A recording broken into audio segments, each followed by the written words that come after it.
The House will come to order.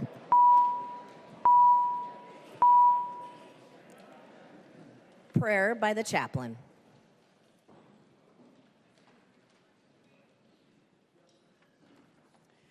Good afternoon. I invite us now into a time of reflection and prayer. Living Spirit of wisdom and grace, we gather today as the days lengthen and the light of spring returns to our prairies, farm fields, city parks, and streets. We welcome the light back and the warmth to our lakes, no longer covered in ice, but rippling in the wind to hold the familiar loons and geese making their way back to our state. As we emerge from recent seasons of devotion, deep reflection, and the celebration of renewal, let our hearts awaken to a refreshed sense of humanity and shared purpose. We ask for wisdom that transcends the moment.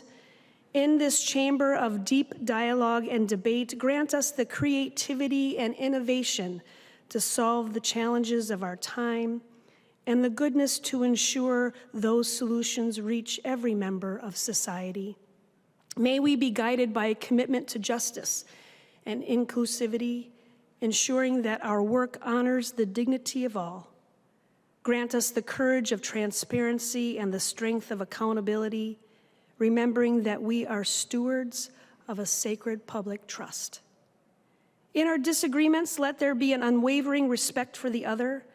Help us to see compromise not as a loss of conviction, but as an act of common cause and civic love. May we find the converging currents necessary to build a foundation of lasting peace and beauty for all Minnesotans. And as we begin the work of this day, let us be mindful that our words create our world. May our labors be worthy of the people we serve. May it be so, and amen. The chaplain for today is Reverend Sarah Morris, Hazel Park Congregational United Church of Christ in St. Paul, Minnesota.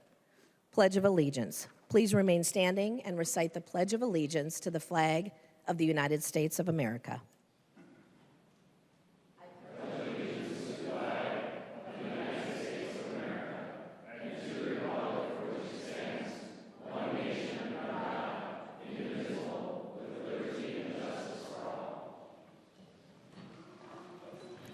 The clerk will take the roll.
Members, please take your conversations to the alcoves or to the retiring room.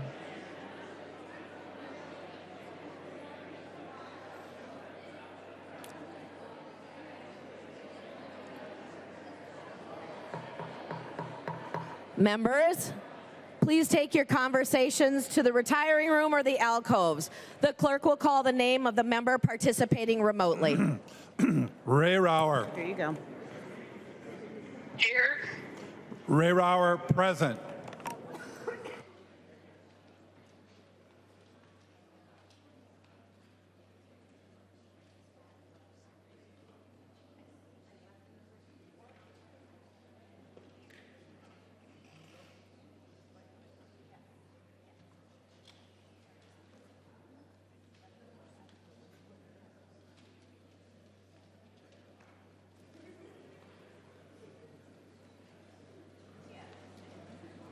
The clerk will close the roll.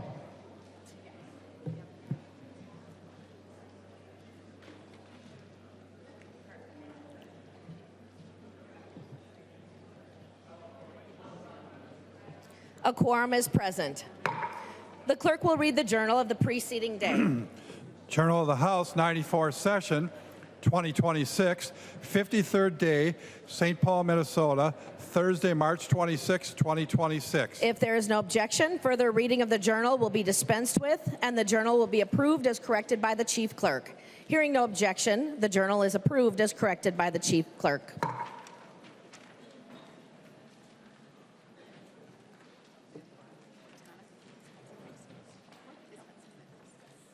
Reports of standing committees and divisions. A copy of this order of business is on your desk and online. If there is no objection, the reports will be adopted. Hearing no objection, the reports are adopted.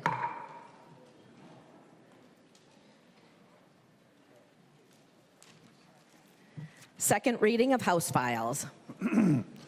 Second reading, House File number 1597. Second reading. Second reading, House File number 1606. Second reading. Second reading, House File number 1724. Second reading. Second reading, House File number 1900. Second reading. Second reading, House File number 2400. Second reading. Second reading, House File number 2418. Second reading. Second reading, House File number 2614. Second reading. Second reading, House File number 26.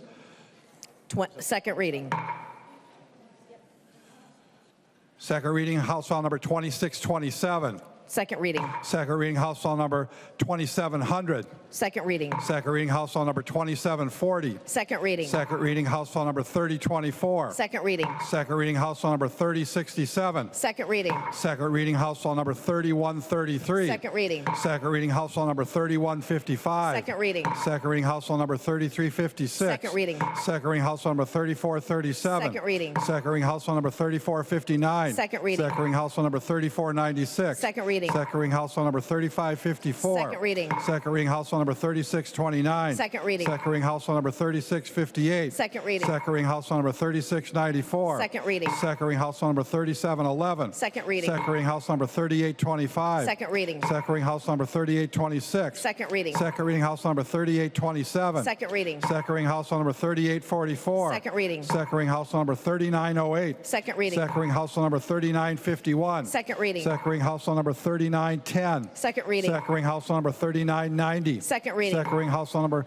4003. Second reading. Second reading, House File number 4019. Second reading. Second reading, House number 4052. Second reading. Second reading, House number 4057. Second reading. Second reading, House number 4075. Second reading. Second reading, House number 4102. Second reading. Second reading, House File number 4118. Second reading. Second reading, House File number 4149. Second reading. Second reading, House File number 4151. Second reading. Second reading, House File number 4188. Second reading. Second reading, House File number 4317. Second reading. Second reading, House File number 4333. Second reading. Second reading, House File number 4350. Second reading. Second reading, House File number 4366. Second reading. Second reading, House File number 4371. Second reading. Second reading, House File number 4389. Second reading. Second reading, House File number 4425. Second reading. Second reading, House File number 4438. Second reading. Second reading, House File number 4447. Second reading. Second reading, House number 4462. Second reading. Second reading, House File number 4482. Second reading. Second reading, House File number 4493. Second reading. Second reading, House File number 4502. Second reading. And second reading, House number 4595. Second reading.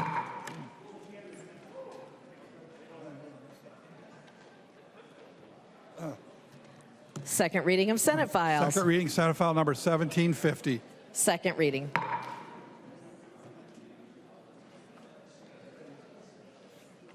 Introduction of bills. The following House files have been offered for introduction today. The Chief Clerk will report the House files and give them their first reading. Introduction of first reading of House Files 4791 through 4867. First reading, House Files 4791 through 4867.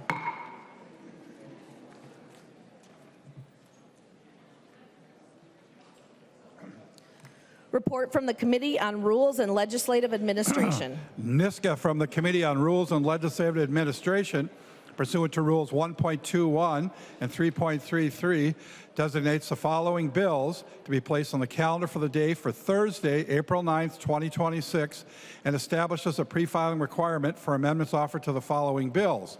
House File numbers 3516, 3528, and 3718. Senate File numbers 3402 and 3602. Motions and resolutions. There are copies of the non-controversial motions at the House desk and online. If there is no objection, we will take action on these motions first. Hearing no objection, the motions prevail.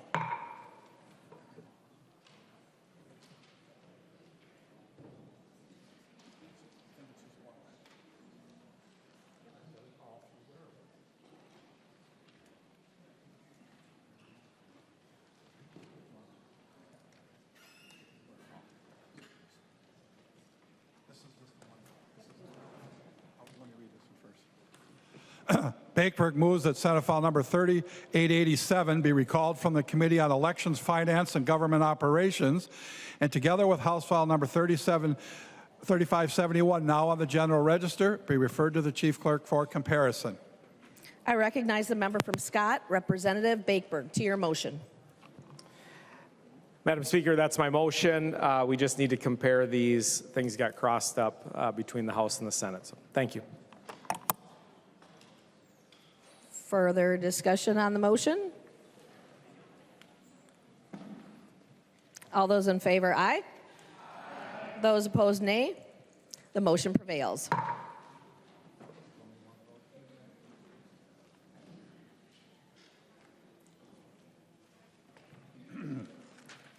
Niska moves that the rules of the House be so far suspended so that House File number 2685 be recalled from the Committee on Education Policy, be given its second and third readings, and be placed upon its final passage. I recognize the member from Anoka, Representative Niska. To your motion. Thank you, Madam Speaker. First, I request a roll call. Roll call has been requested. Seeing 15 hands, there will be a roll call. Representative Niska. Thank you. Thank you, Madam Speaker and members. Last October, the Minnesota Supreme Court issued a ruling that essentially bans women and girls sports in Minnesota based on biological sex categories. And so we need to fix Minnesota law now, especially in light of two recent developments that we've seen in the last couple of weeks. First, the International Olympic Committee issued new official policy aligning sports categories with common sex, biological sex categories, essentially making Minnesota law out of alignment with the international standard. And second, the Department of Justice sued the state of Minnesota because of our policy out of alignment with federal law. So it's important that we take up this bill now and begin the process of fixing Minnesota law, and I would defer to Representative Knutson, the author of the bill, for further discussion. I recognize the member from Cass, Representative Knutson. Thank you, Madam Speaker and members. Thank you, Leader Niska. As we all know, last week, the state of Minnesota, the Department of Education, and Minnesota State High School League a lawsuit was filed against them for their noncompliance with Title IX. Minnesota has been on notice since September of 2025 to comply. This lawsuit could have been avoided, and it still can be, if Minnesota Democrats agree to comply with federal Title IX. Unfortunately, Governor Walz and the Minnesota Democrats are putting at risk more than $3 billion federal dollars that are tied to compliance for Title IX. Minnesota Democrats are not only endangering girls, but risking federal funds and at a time when Governor Walz is also seeking to cut funding to our schools. Minnesota prioritizes gender ideology over biological reality. Members, this is not complicated. This is not extreme. It is common sense. For decades, Minnesota families have poured their hearts, their time, and their hard-earned dollars into girls' athletics. Title IX opened those doors so our daughters can compete, earn scholarships, and stand on podiums earned by their own sweat, tears, and perseverance. We are here today because that promise of equal opportunity has been broken. Science doesn't care about politics. Biological males possess, on average, 30 to 50% more in upper body strength. They have larger hearts and lungs and denser bones than biological females. Those advantages do not disappear with a pronoun change or a hormone prescription. Study after study conducted by sports physiologists, not politicians, confirm that. When biological males are allowed into girls' sports, girls lose. They lose medals, they lose roster spots, they lose college scholarships, they lose their safety. And when forced to share locker rooms with biological boys, they pay a profound emotional and psychological cost. In that moment, when a girl, still a child, must undress in the presence of a biological boy, something sacred is stolen from her forever. Her innocence isn't merely embarrassed, it's shattered. She learns too young and too cruelly that her body is not her own sanctuary, that her privacy is negotiable, and her sense of security is less important than someone else's feelings. This should have been a simple, protected space for girlhood. But instead, it has become a forced violation of privacy where trust dies and uncertainty is born. This is not inclusion. This is the quiet, systematic theft of childhood and forced maturation into a world that prioritizes ideology over protection. I know that some people will stand up and call this bill hateful, but let me be crystal clear. Protecting girls is not hate. Telling the truth about biology is not bigotry. The real discrimination is against the female athletes that deserve a fair playing field. Members, for all of these reasons and many more, I look forward to moving this legislation along today to take a stand to protect the girls of Minnesota. I recognize the member from Hennepin, Representative Jordan. Thank you, Speaker Dameth. And yes, members, Representative Knutson is right. This is a hateful and bigoted bill. This bill discriminates against our trans students, and it discriminates against female athletes in this state. So not only is this bill a bad bill that you should absolutely relish the chance to vote against, but also there is no sense of emergency on this. We need to make sure that we can continue to pursue the House's business and not distract from the other urgency and distract from the political theater of trying to show that GOP members voted against gun control bills that will actually keep students safe in school. So members, for the reasons that this is a bad bill and not urgent, I urge you to vote no. I recognize the member from Anoka, Representative Scott. Thank you, Madam Speaker. As you know, I'm the author of House File 12, the Preserving Girls Sports Act. And this is for my granddaughter, Jane. She's only 15 months old, but I know she's going to be a stellar athlete one day. But members, what we've seen since the last time this bill was heard in this chamber is, number one, the polling has not changed. 80% of Americans believe that only girls should play girls' sports. That includes 2/3 of Democrats. 67% of Democrats believe that only girls should play girls' sports. So on March 26th of this year, the International Olympic Committee announced it will only allow biological women to compete in women's events. And here's a quote from that. At the Olympic Games, even the smallest margins can be difference between victory and defeat, said the IOC president, Kirsty Coventry, in a video statement. So it's absolutely clear that it would not be fair for biological males to compete in the female category. And then we have the UN responding to that. The UN Special Rapporteur on violence against women and girls, Reem Al-Salem, today welcomed the adoption of the International Olympic Committee's new policy aimed to protect the female category in sport. The new policy, she says, is rooted in common sense, facts, and science. It restores dignity, fairness, and safety for women and girls in Olympic sports. She said, I welcome this policy as a necessary, proportionate, and legitimate step to ensure the protection of women and girls in line with international human rights law and standards. Evidence-based approaches, including the recognition of material reality of sex, must guide the development, monitoring, and review of sport policy at all levels. And just a few days later, as was already said, our own Department of Justice filed a lawsuit against Minnesota. This was preventable. This lawsuit was preventable. Had these bills that we're going to be talking about today become law last year, this lawsuit would never have been filed. So here we are. Taxpayers are probably going to be on the hook for this one too.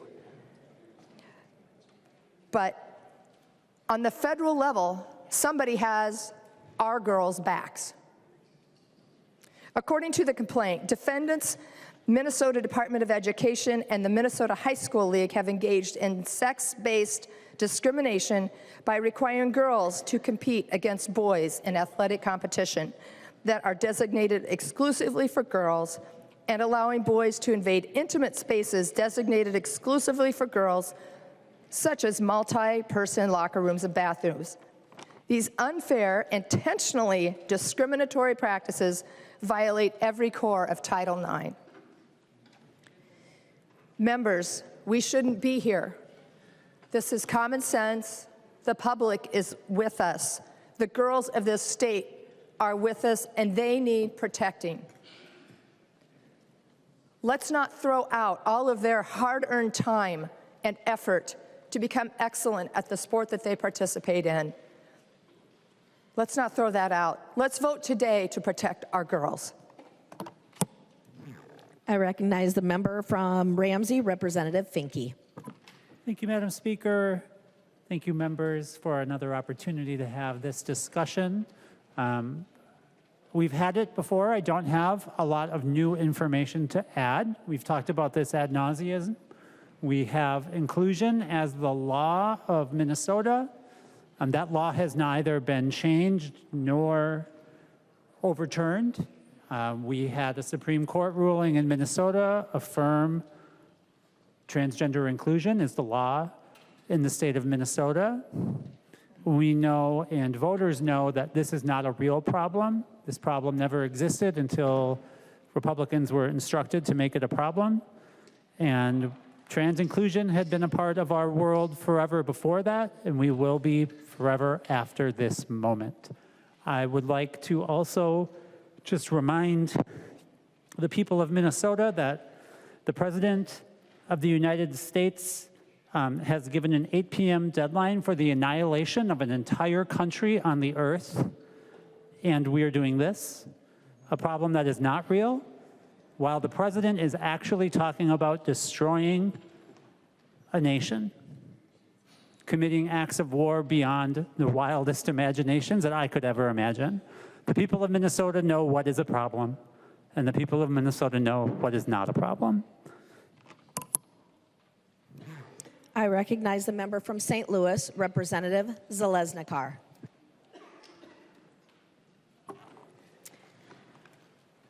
Madam Speaker and members, I think it's important to note that I authored House File 1233, and this bill provided a path forward to provide clear, consistent language rooted in law to address the Human Rights Act and the language that was put in the act. Today I rise. At its core, the bill addresses an issue that has clearly moved from debate to legal reality. The United States Supreme Court has weighed in on questions surrounding biological sex in athletes. In the Olympics, and Minnesota now finds itself under federal investigation for potential noncompliance with Title IX with the Minnesota State High School League. Title IX was enacted to ensure equal opportunities for women and girls in education and athletics. It opened doors that had long been closed, doors that my grandma wished she would have had the opportunity to have, to play basketball and to compete. Doors that allowed generations of female athletes to compete, to earn scholarships, and to succeed. In fact, women and men from both sides of the aisle celebrated this bill when it started 50 years ago, and they actually still celebrate it today. All the polls show this is an 80-20 issue. It's not Democrat or Republican. This is about Title IX, and it never was controversial before. But today, those protections are being tested as biological males who identify as female are competing in girls' sports, raising concerns about fairness and equal opportunity. So here we are today, and under current Minnesota law, the Minnesota Human Rights Act includes gender identity as a protected class. As a result, Minnesota State High School League is allowing biological males to compete in girls' sports. This places our state on a collision course with the federal Title IX requirements, and more importantly, raises real concerns about the fairness and safety for our daughters and our granddaughters and your sisters. House File 1233 provides clarity. We never thought we needed clarity before, but here we are today. And we have a responsibility to protect future female athletes, our daughters, our granddaughters, our sisters, to provide fairness in girls' sports, to uphold the intent of Title IX, and to ensure Minnesota is in compliance with a 50-year-old law. It's a 50-year-old federal law. Many other states are clarifying things too. This has been a cherished law by both sides of the aisle, and all of a sudden, in 2026, it's political. Members, I ask for your support to clarify the Human Rights Act, to put clarity and definition so that we are not losing federal funding and we are not losing the right for Title IX. Thank you. I recognize the member from Freeborn, Representative Bennett. Thank you, Madam Speaker. I'm just going to share from the heart for a minute. And I've shared this story before, but this means a lot to me, what we're discussing right now. And I've shared this when I was a high school senior. It was the first year that we girls had the opportunity to compete in girls' sports. And specifically for me, it was girls' basketball. Prior to that, it was not available. So I was part of the generation of girls and women that finally realized that we had our own sports. And I remember clearly hearing little snippets. Obviously, as a teenager, we don't listen to politics very much, but I can remember that, just to talk about, hey, we're going to have girls' sports. because we knew we couldn't compete against the boys. We can't compete against male bodies. And I know my life would be very different had I not had the opportunity to compete in girls basketball. I was very shy then. I'd come out of my parents' divorce from a few years ago, was in a new school, and kind of just lived in my own shell. And being part of that sports team, a girls' team, helped me get the skills and the strength and courage to just come out of my shell and be who I was. And I appreciate that opportunity. And I want every girl to have that opportunity. This isn't about polls, 80-20. Not just that. It's not about necessarily the laws that we as a legislature make. This is a right and a wrong issue. It's a basic biology issue. It goes back to the creation of human beings who were created male and female. We in this legislature, in this body, we can get laws wrong. We're not perfect, obviously, and I'm speaking my side of the aisle, your side of the aisle, everybody's side. We're human. We can make wrong laws, and we have some wrong laws in Minnesota right now.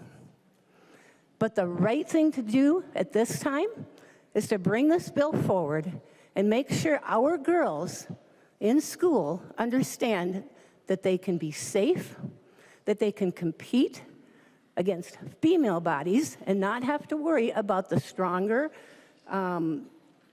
physiological muscles, all those things that we heard that make competition unfair for girls. So I want to say I support this bill. I hope we'll bring it to the floor right now for a vote and tell all the girls in Minnesota that we support them, that we love them,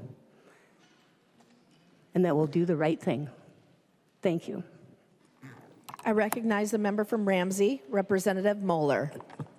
Thank you, Madam Speaker. I'm hearing conversations about this bill, and my colleagues across the aisle say that you are bringing this to protect women and girls, and that couldn't be further from the truth. The real threat to women and girls is sexual assault, gender-based violence, and when it comes from the leadership at the top of this country, it sends a message that that type of violence against women and girls is okay. We have a president who has bragged about sexual assault, who has been found liable by a jury for sexual assault. Point of parliamentary inquiry, Madam Speaker. State your point of parliamentary inquiry. Thank you, Madam Speaker. What order of business are we on? Members, the order of business that we are on is the suspension of rules for House File 2685. Representative Moeller. Thank you, Madam Speaker. And my comments are directly in relation to yours, because you're talking about wanting to protect your daughters and your sisters and your granddaughters. And I find that really ironic, again, when we have a president who bragged about sexual assault, who is found liable by a jury of sexual abuse, who has dozens of accusers. He bragged about going backstage during beauty pageants while women were changing. I heard somebody over there say it's really don't want their girls when they're changing to be exposed. Our president did that. He surrounds himself with alleged abusers. He removed sexual assault training from the military. He has frozen funds for the Office of Violence Against Women. He's limited protections for these kinds of crimes on college campuses. He's named thousands of times in the Epstein's files, Epstein being his best friend. And he has given disgusting names to journalists, saying things like Quiet Piggy. Madam Speaker, point of parliamentary procedure. State your point of parliamentary procedure. What particular motion is on the floor, and what particular debate is under House rules are we supposed to be debating, Madam Speaker? Your point of order. Members, as a reminder, we are on the suspension of rules for House File 2685. Members, please keep your comments directed to the matter in front of us. Representative Moeller. Thank you, Madam Speaker. Well, I think I made it through my list of items to prove my point that if you really want to protect women and girls, you would care about the things that I just listed. Those are the things that are enabling sexual assault and gender-based violence in this country. And I'll note that victims who are LGBTQ+ are more likely to be victims of sexual assault and domestic violence and other types of gender-based crimes. So if we really cared about protecting women and girls, that is what we would care about. Members vote no. I recognize the member from Meeker, Representative Gilman. Thank you, Madam Speaker and members. I am a sports mom, and I'm very grateful for that. I've got 5 kids. I myself was quite the avid basketball player that supported women's basketball, girls basketball at DC. Where you'd find me is sitting at the end of the bench, but I was quite supportive there. But what I do want to talk about is 1 in 3 girls. We're talking about different things and protections around women's sports. This bill does not exclude anyone in the state of Minnesota from playing sports. I started a grassroots movement back in 2020 to encourage and get back sports for kids called Let Them Play Minnesota. Our kids were shuttered in place, and they were political pawns to our governor's agenda at the time to use our children and what was going on in our nation as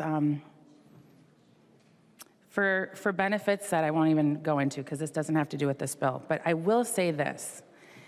There is a place for everyone to play sports in Minnesota, and simply, this is just about ensuring equality for girls.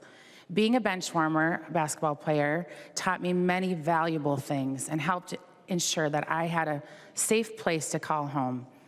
Again, I had a single mom at the time, and it was a place where I got to work through adversity, frustration, learn how to go to our coach and ask why. Why didn't I get more playing time? Why was I not seeing the court?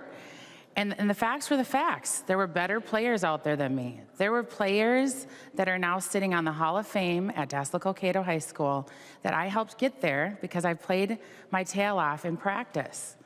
Again, when the spotlight came on and it was time to go out and play, I did not have the level that they had. They helped us win games. I helped in a different way.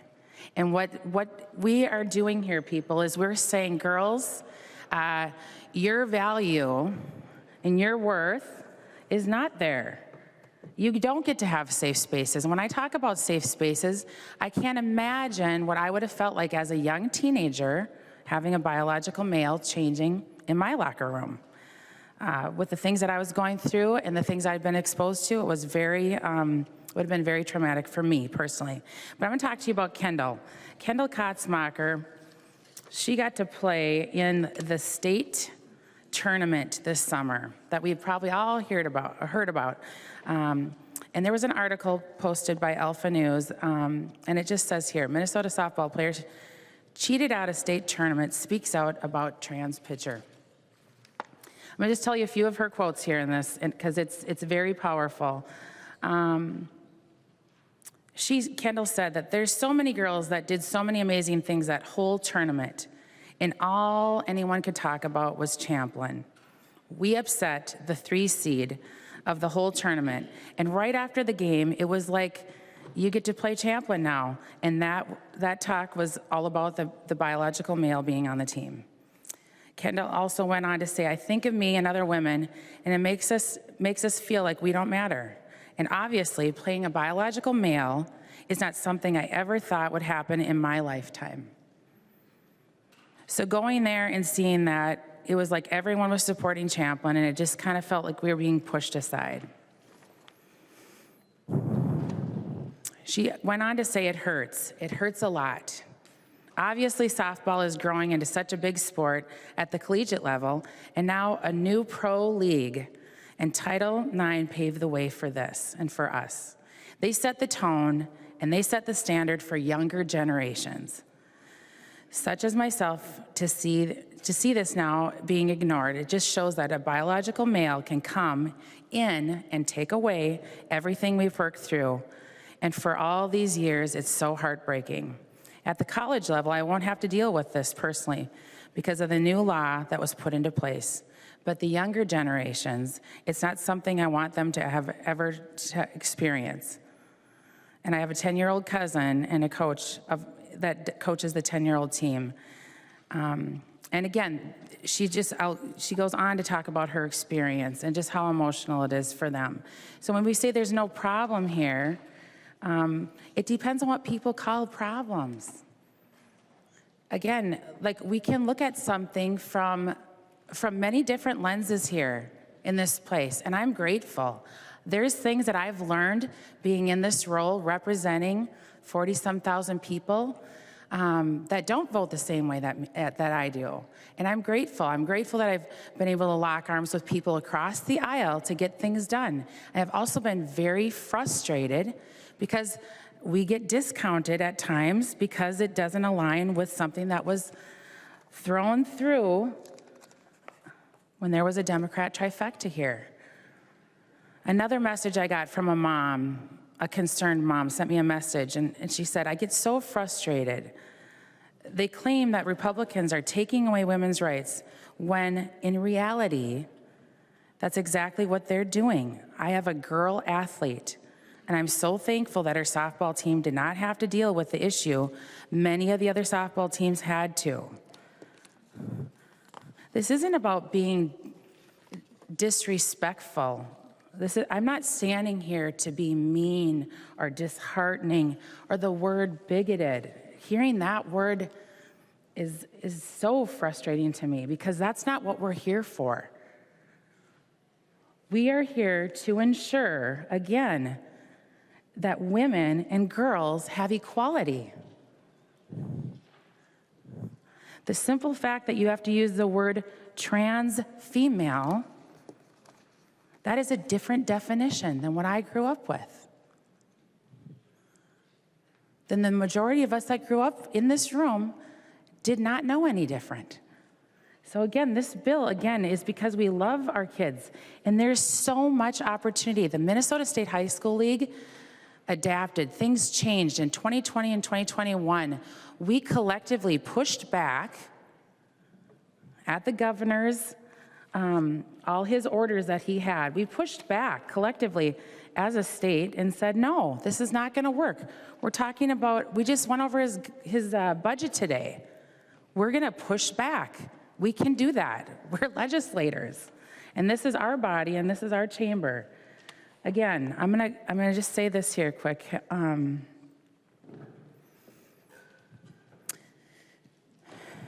When we have sports medicine physicians, endocrinologists, and pediatricians that put on record that you cannot change things by just inducing hormones, that will not give males an advantage, tell folks like Kendall, I had parents calling me going, please, Dawn, do something, do something. What can we do? I had so many phone calls during that time.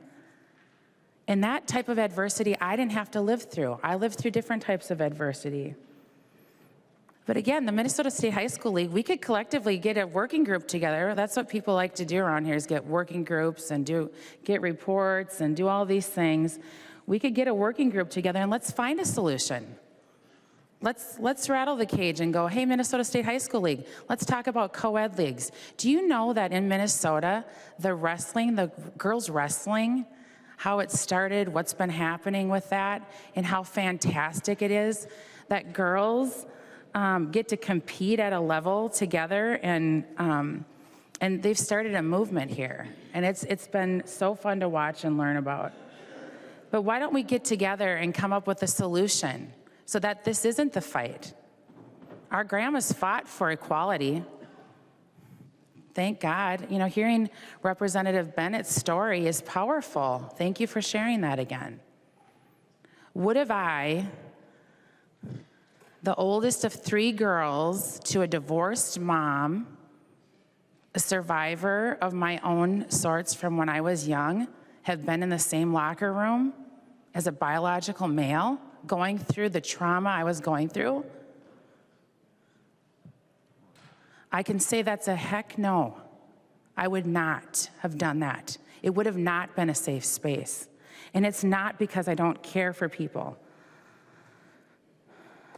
that are struggling or comfortable with their gender identity. And if I'm saying it right or wrong, I'm saying people are saying there's not a problem here. There's serious concerns. And if we can't get curious about it and try to come up with a solution, why can't we have co-ed leagues? Why can't we do that? Why can't we do things like that? Other states are finding solutions. I think Minnesota could get on board with this bill, and we could do good things, and it'd be better for many girls out there. So thanks so much. I recognize the member from Anoka, Representative Cagle. Thank you, Madam Speaker and members. So as the mom of a 7-year-old girl, I teach my daughter to treat every person with love and acceptance. Maybe that's just, how I was brought up. But we always go towards other people with open arms. And I think that's super important. When I was in high school, girls were playing on the football team. And I really think that you're setting a false narrative saying that these aren't safe spaces. There's a lot of people in this room that I wouldn't want to even, be in an office with, let alone, that's just a false narrative, and saying that trans athletes are making people uncomfortable is just ridiculous. And once again, we're talking about 1% of the population. 1% of people identify as trans. 1%. And do you think, so how many high schoolers do you think are actually identifying as trans? It's not like it's an easy thing to do. It's not like, people are saying, oh, we welcome you, because we see here on the floor right now that that's not happening. And if we really want to keep girls safe, we would be talking about the 40 million women that live in Iran, and the 3 million girls under 4 years old that are under threat of being bombed by a psychopath tonight. That's right. You guys should be on the phone calling your Congress people saying, please stop this madness. That's what would help keep girls and women safe. This is silly. This is ridiculous. And I'm sorry we're doing this. I recognize the member from Hennepin, Representative Robbins. Thank you, Madam Speaker and members. I have a lot of thoughts here, so I'll try and keep it short. So one of the concerns raised, well, first we just heard that this is silly and ridiculous. And I'm stunned that that is how some of our colleagues feel about protecting women and girls sports and the girls in our state. And as the mom of 3 daughters, I don't find it silly and ridiculous at all. I'm so grateful my kids are out of high school and they got to play girls sports and be safe and be able to compete fairly. And that is not what we're seeing in real time across our state. Someone else said that there's no urgency. Well, members, a year ago, we were having this fight. And on June 6th of 2025, that is when the Champlain Park softball team won with a male pitcher. And so if we would have done this last year, we might not have had that situation. And so it is urgent as we think about the girls who are competing this spring, and we absolutely need to take this seriously. That pitcher in Champlain Park, they won the Class 4A championship. I know because this affected my district. And this person pitched 14 shutout innings back to back. That's because of their strength and their endurance, and there just are differences between biology. As chair of the fraud committee, the one thing I've learned, well, I've learned a lot, but one of the things I've learned is that we create problems for our state when we do not tell the truth. And this is another example of that. When we are not willing to say that males and females are different, which is true, then we end up creating problems in our state. And I want to just be on the side of speaking truth. Males and females are different, and we should respect that, and we should make sure that girls can compete safely. I loved Representative Bennett's story about being able to finally play basketball.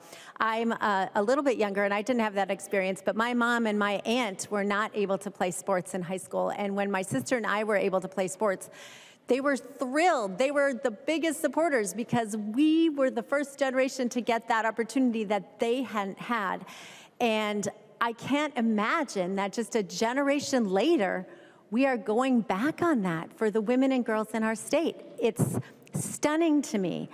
And I know it's not what I supported as that Champlain Park championship happened last year. My phone was ringing off the hook from girls in my district, families in my district who had lost out on the opportunity to play, and on just how heartbreaking it was for them to have worked 4 whole years, all these kids who had gone through so much with COVID and all these things, and then they felt like their championship was taken away. It was really heartbreaking. But I wanted to share also about a girl in New England who this has been her experience. She has lost, she's a track runner, and she has lost, and this is an article she wrote, "I've lost 4 women's state championship titles, 2 All-New England awards, and numerous other sports spots on the podium for male runners. I was bumped to 3rd place in the 55-meter dash back in 2019 behind 2 male runners. It gets harder and harder to keep trying again."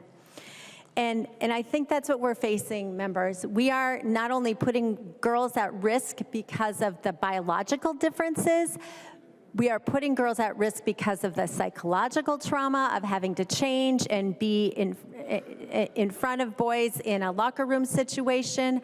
But we are also putting them at risk because of how hard they work to compete and excel at their sport, and then to be facing an opponent they know biologically they just cannot beat.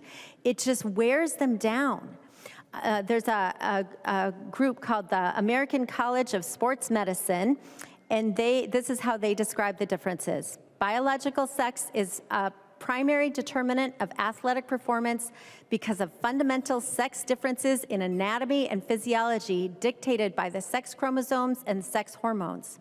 Adult men are typically stronger, more powerful, and faster than women of similar ages and training statuses.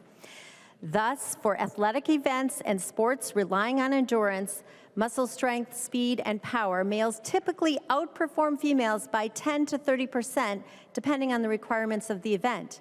These sex differences in performance emerge with the onset of puberty and coincide with the increase in endogenous sex steroid hormones, in particular testosterone in males, which increases 30-fold by adulthood, but remains low in female. So this is not targeting anyone, this is not mean, this is just facing biological reality and wanting to give the girls in our state the same opportunities that our generation had. For about 1.5 generations, maybe 2 generations, we had girls' sports. And we need to protect that hard-won ground so our girls can compete and excel and have the confidence and the opportunities that we had. We don't want to look back and say, we're the generation that lost that for our kids and grandkids. So members, this makes sense. It is an urgency. It's rooted in biological reality, and we need to do the right thing for women and girls in Minnesota. Thank you. I recognize the member from St. Louis, Representative Kozlowski. Thank you, Speaker Demuth and members. Heard a lot in this conversation about simple facts. Simple facts like it's common sense biological sex categories. But the fact of the matter is that I'm standing before you as a trans, non-binary, two-spirit person who apparently doesn't exist in this bill. Also, word to everybody is that everything is made up. Every single word that is used in this English language as we know it today is literally made up. So it makes sense that you don't have the language that was invented, and I love it, and that's a gift that we get to be creative. But the idea that there is this like fixed gender, common sense, biological sex.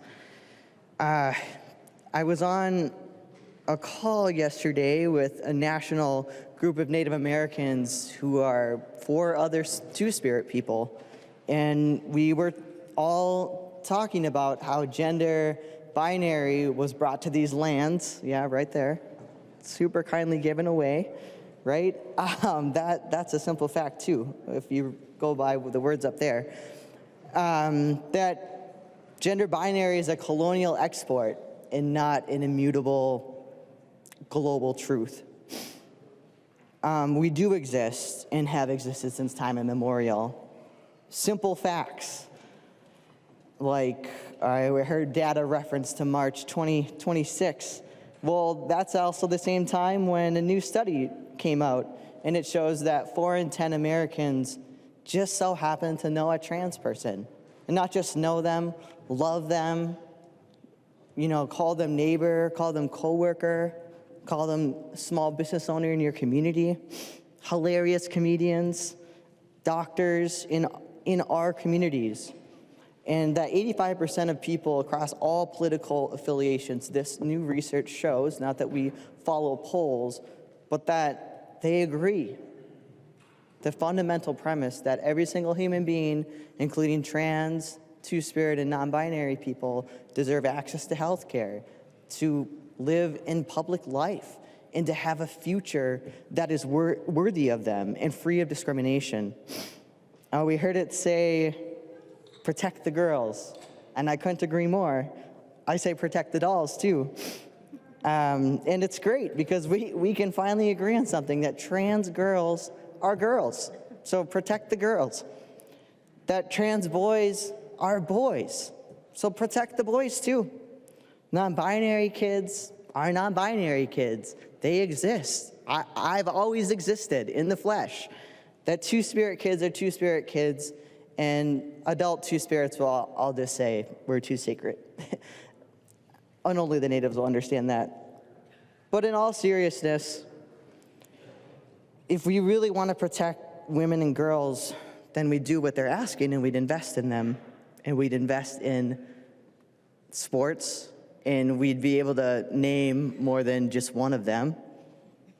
I would challenge you to, can you name 10 women's sports teams, or have you gone to 10 women's sports games? There's a ton in Minnesota, that's great.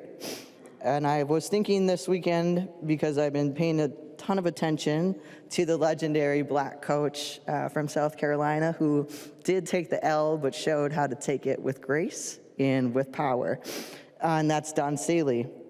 And I'll say that as a soccer player, as a broomball player, basketball, all these things that you're talking about, in places that it sounds like the real culprit that we're afraid of is nothing to do with trans kids or trans girls. But I think these players would frankly be a little offended at the way that, you know, a basketball player is described here, a hockey player. I mean, hockey players, girls, women's sports are rugged and dominant and strong and mighty. And likewise, in my high school growing up, we had our girls and non-binary kids playing on the men's football team. And I can tell you, they took a sack just and could hit one just the same as anybody else. So let's not undermine them. But I agree with these premier women's athletes, with these premier women's coaches. In the words of Don Staley, to all the trans girls, the trans women, and trans non-binary kids out there, you should play. An adult should get out of your way. And I'll just wrap it up by saying, you know, for me personally, I didn't have a lot of people to look up to in sports growing up as a non-binary kid. And I'm really grateful that we have our first Olympic trans non-binary out athlete at all. Shout out to the they thems. And Nikki Hiltz, you know, said what Representative Finke has already said. You're not solving a problem. This is manufactured issue that just does not exist, but we do. And I'll just leave it that the real people who are preying on our women and girls is the men like Donald Trump and the Epstein files, who have an insatiable hunger for our kids, particularly for Black, brown, and indigenous kids and women, and who have now taken this colonial empire of violence across the globe just as soon as after they exported these gender binaries here and put that on us, going across the nation, costing every single American with every day $3 out of their pocket. So yeah, I think we should get serious, protect the girls, protect the boys, protect our women and men, protect our futures, and vote no to this terrible motion. I recognize a member from Goodhue, Representative Altendorf. Members, thank you, Representative Knutson, for bringing this forward for us to vote on today. This is common sense, and 80% of the public stands with us. Today, the Republicans in this House chamber stand with Minnesota girls. We stand with Minnesota girls for their safety. We stand with Minnesota girls for their protection. We stand with Minnesota girls for fairness. Our aunts, mothers, grandmothers fought for Title IX. And thank God they did, because that gave girls the right to play and to have the opportunity to compete in sports, something that had never happened before. So feminists, where are you today? Where are you? The Minnesota Republicans in this House stand with Minnesota girls. Feminists, where are you? This is an 80% issue. And this is not about, we are not going to put men's feelings over girls' protections. Point of order, Madam Speaker. State your point of order. House Rule 2.31, offensive words in debate. This has gone long enough without being addressed today on the floor. The comments being made about trans girls and trans women are highly transphobic, and I would ask that members confine their remarks specifically to bills without using transphobic language, including calling women and girls boys and pretending they don't exist. Thank you. Members, we are on the motion, suspension of the rules for House File 2685. Please keep your comments related to this motion. Representative Altendorf.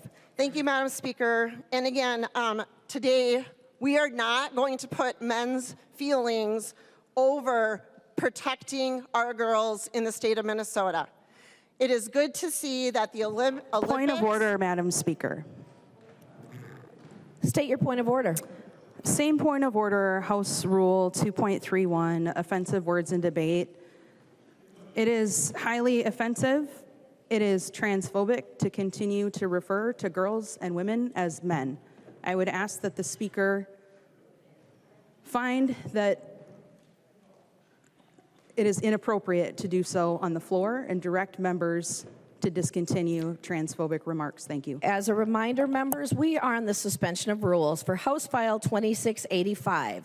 Please keep your comments related to the suspension of rules for House File 2685. Representative Altendorf. Thank you, Madam Speaker. Again, we stand here today, the Minnesota Republicans, to protect girls, to protect their safety, to make fairness, to bring fairness back to girls' sports, which is lacking. It is good to see that the Olympics have moved to make this back fair for women. It's also good to see that the federal government is looking to protect girls in the Title IX. So progress is being made. Meanwhile, here in the state of Minnesota, we are choosing what happened under a Democrat trifecta, an 80% issue, which 80% of Minnesotans stand strongly, firmly with the Minnesota Republicans on this issue. Members, we can solve this. We can solve this if you do not want to have boys' sports and girls' sports. What about we just erase it all? What would happen? What would happen if we just did not have any gender sports? And you know every sport would be dominated by males. Girls would not have an opportunity to compete, and that is why Title IX was created in the first place, to give an equal opportunity for girls to compete. We already talked about the physical differences, that men have more lung capacity, more strength, more size. Members, today is not about feelings. It is not about what they think is political correctness or wokeness. Today is about our Minnesota girls in this state, and the Minnesota House Republicans are standing up for them in this chamber. Thank you, Representative Knudsen. I recognize the member from Dakota, Representative Hanson J. Thank you, Speaker. Fellow feminists here, we are absolutely in the House. I think it's important to remember what feminism is before we just throw that term around here. It's for the equality of all people, meaning that we want all people to be treated as equals, not just some. So my comments will be brief here, but when the justification for a motion is to protect girls and promote equity, it's really hard to take that seriously when we live in an America that's being promoted to ignore Epstein, ignore Lazaro, ignore a 26,000% increase in child sexual abuse material that's AI generated, because what demand is that supply meeting? Let's be honest about that. In an America where we have the SAVE Act, where if you Google what does the SAVE Act do, AI will not even Point of parliamentary inquiry, Madam Speaker. State your point of parliamentary inquiry. Thank you, Madam Speaker. What does the Save America Act have to do with House File 2685? As a reminder, members, we're on the suspension of rules for House File 2685. Please keep your comments related to that motion. Representative Hanson J. Thank you, Speaker. And as a reminder, I'm speaking on the justification for the motion before us as I've heard it presented. I've heard it presented that, and I said it's hard for me to understand the justification for the motion as it's being presented because we live in an America where, fill in the blank. Hope you're following, Representative Schultz. So, back to it. It's also hard to understand and take that seriously when I work in a body where, as a woman, I watch women every day here not be treated as equals. I watch women be spoken over. I watch women be told we can't talk as much. I watch women be interrupted. I watch women with gavels not get to earn the respect that this institution has shown everyone with gavels for a long time. It's also hard to believe when we live in a version of America where, the president isn't even safe for women and kids, nor any role model that I would like to... Speaker. State your point of parliamentary inquiry. What point of business are we on? Members, we are on the suspension of rules for House File 2685. Please keep your comments related to the motion that we are on. Representative Hanson J. Thank you, Speaker. Again, I will reiterate my comments are in response to the justification that's being used from the people making it about this motion and how I'm struggling to understand that that's sincere. And I would welcome anyone to challenge any of these points about that. So I hope we can have a good debate about that. But it is hard to understand that the justification for this motion, when we're living in an America where, our kids are not safe in a lot of spaces. And women, for folks watching, this is an echoey chamber. You may not always pick up on the microphone, but we can hear you when we're talking. Let's just be honest then. Let's be honest that while Minnesotans are struggling to make ends meet, while Minnesotans are calling for action on gun violence prevention, while Minnesotans expect politicians to do their jobs, what are we prioritizing? The motion before us right now is not about what I'm hearing from constituents about. It's not about what my constituents are asking me to prioritize. It's not the high priority issues that any of us hear about on the doors most often. And I just think it's really clear, and Minnesotans should know that some of us are honestly here to do the work and not perform in just a political theater back and forth.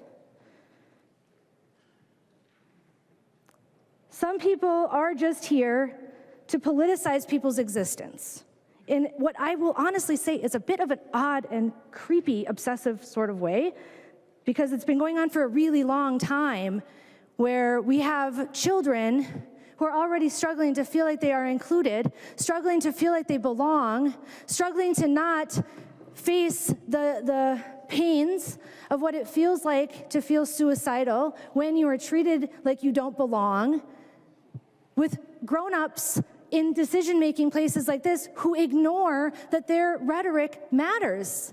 And it matters and it affects kids. That does not make children safe.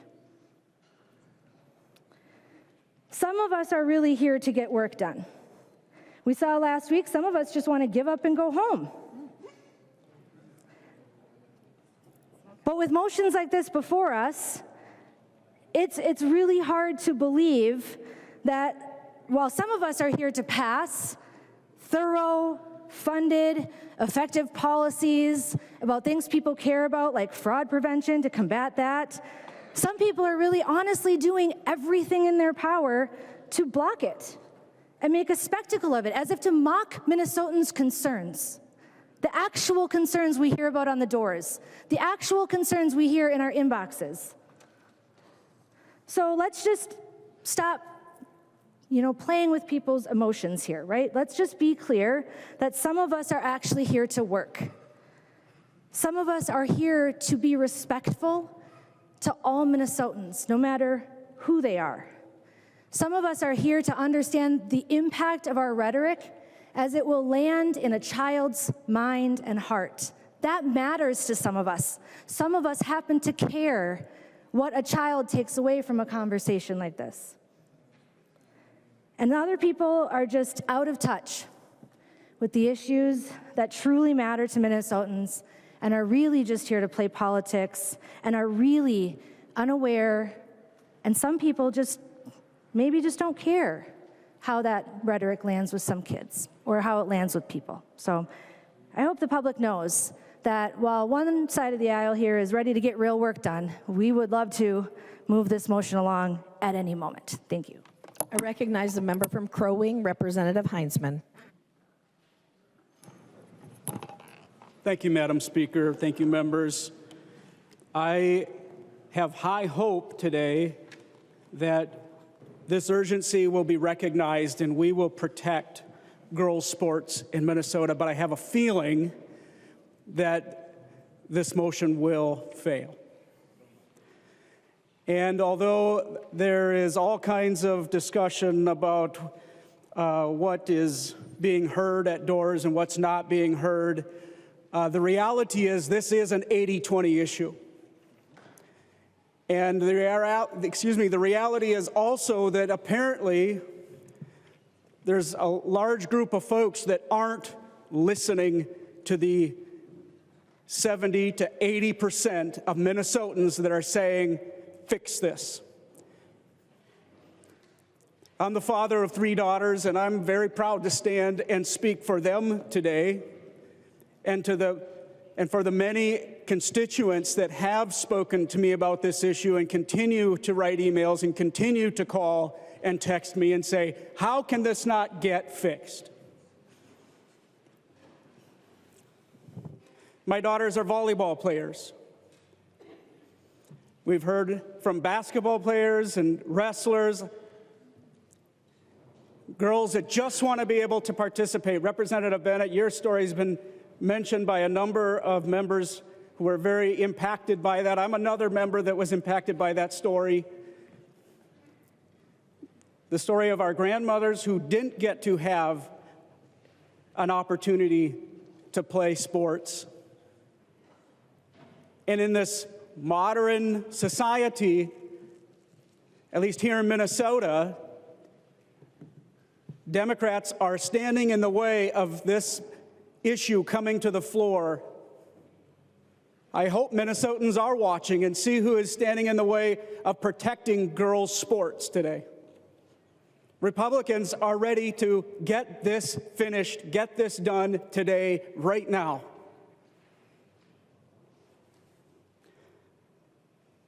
I was visiting with my daughters over the Easter break, and this issue actually came up. This is in the news, this is in stories and social media constantly, especially as the Olympic Committee made their decision recognizing the lunacy of this not getting resolved and fixing it finally. At the Olympic level, I believe I read 26 or 27 other states have already passed legislation protecting girls' sports. Yet here we are today, and Democrats say, nope, can't have that conversation.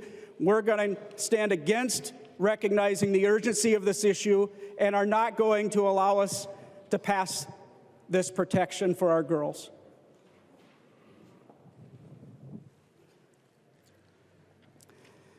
I mentioned my girls were volleyball players. They all watch in horror as they see girls being injured as they're forced to play with much stronger players than themselves.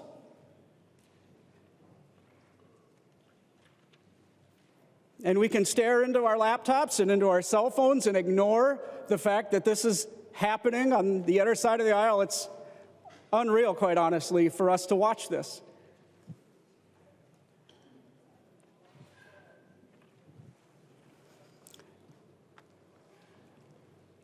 This issue is not going to go away.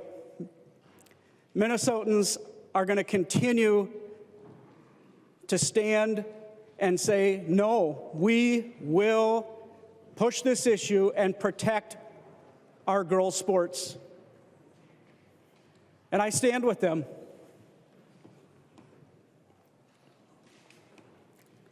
Representative Gilman, I also thought that was a tremendous example you offered, and you read the stories of these young ladies that have been so negatively impacted. My daughters are rooting for you today. Thank you. They're texting me saying thanks. I'll just share that with you. We absolutely must fix this sooner than later.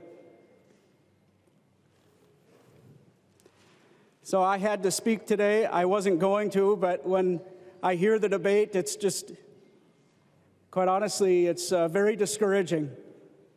Like I said, I had hope that this urgency would be recognized and that we'd be able to vote on this bill. I hope that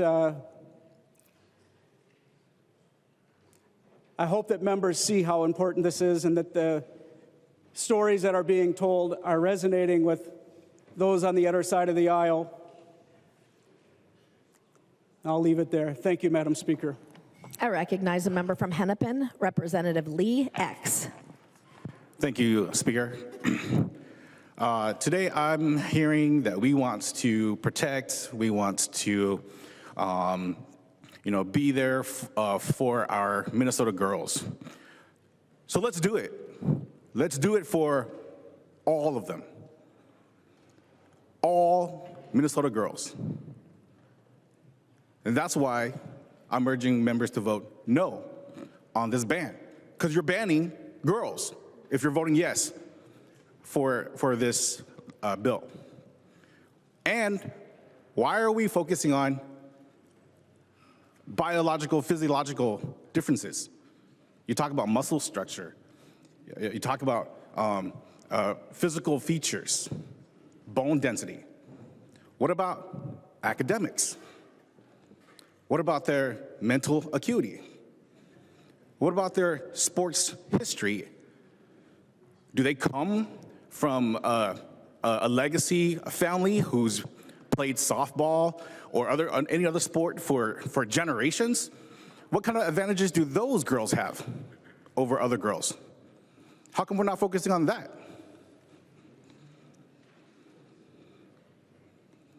Why?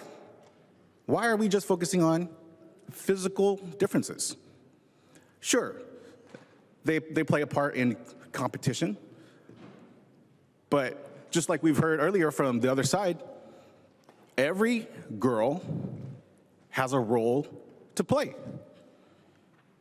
Whether you're on the practice squad, or whether you're varsity, whether you come in first place or second place, whether you are the title or the record holder, or whether your record gets broken. So if we're gonna stand up for Minnesota girls, let's stand up for all Minnesota girls.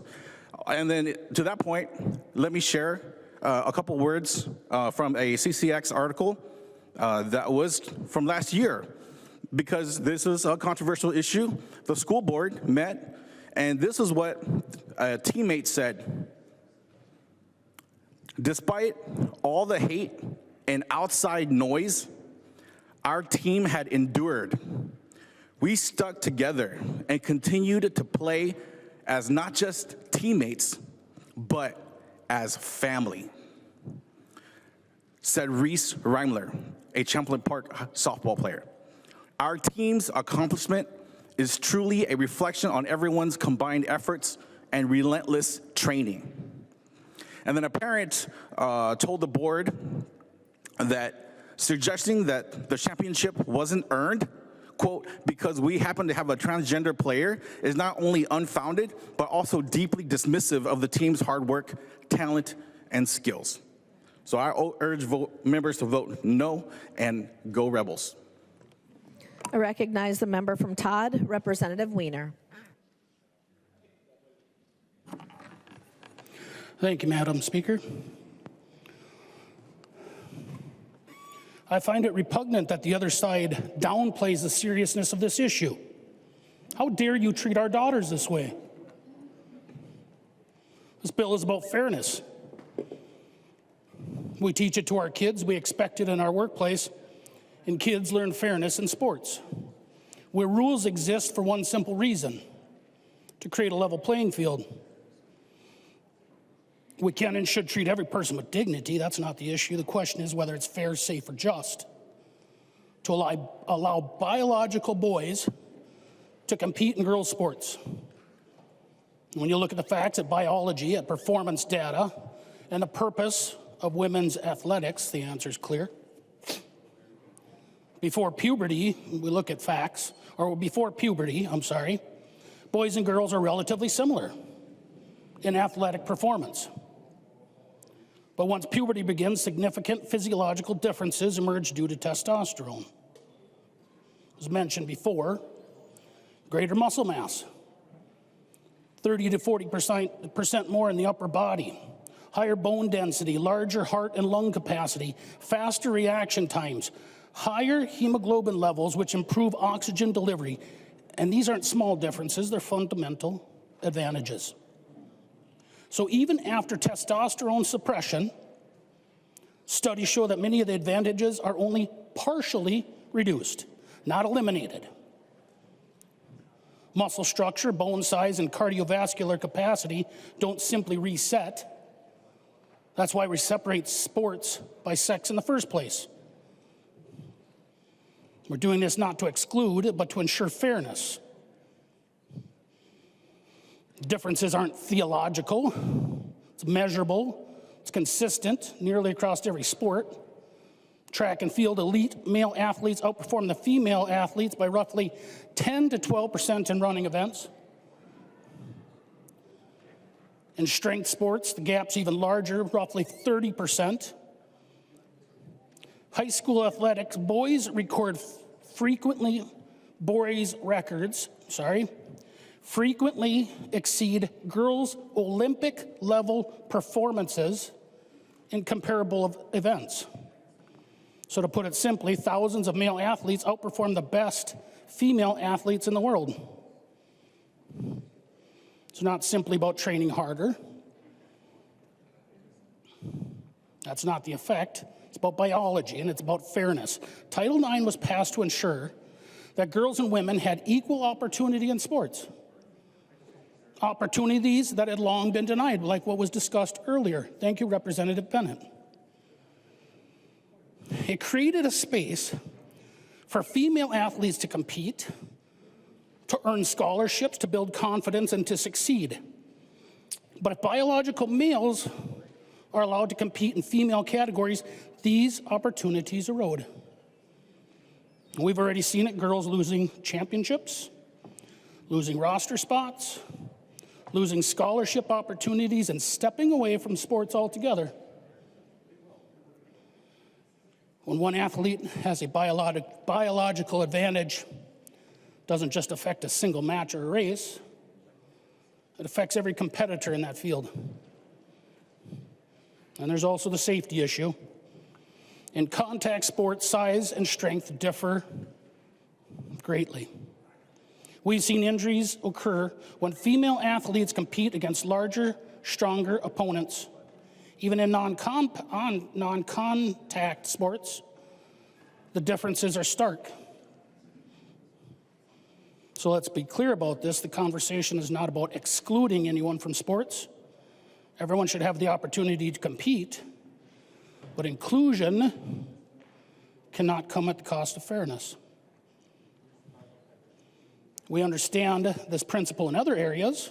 We've got weight classes in boxing, age division in youth sports, skill levels in competition. Why? Because fairness matters. And sex-based categories exist for the same reason. We can respect individuals while also protecting women's sports. Ensuring policies that are grounded in science, not ideology. It's not about choosing one group over another. It's about recognizing that different groups have different needs. And fairness requires acknowledging reality. Do we value the integrity of women's sports? Do we believe that female athletes deserve a fair chance to compete, to win, and to succeed based on their own abilities? I believe so. Sports teach us discipline, they teach us teamwork, they teach us perseverance, and above all, they teach us fairness. If we lose that, if we ignore the very differences that sport categories were designed to address, then we risk undermining everything women's sports were built to achieve. We can be compassionate, we can be respectful, but we also have to be honest. Biology matters, fairness matters, and protecting girls' sports matter. Thank you for bringing this bill forward. Thank you for giving me the opportunity to protect my little girls when it comes to sports. It is shocking to hear what we've heard from the other side of this aisle. Vote yes. I recognize a member from Hennepin, Representative Kraft. Thank you, Madam Speaker.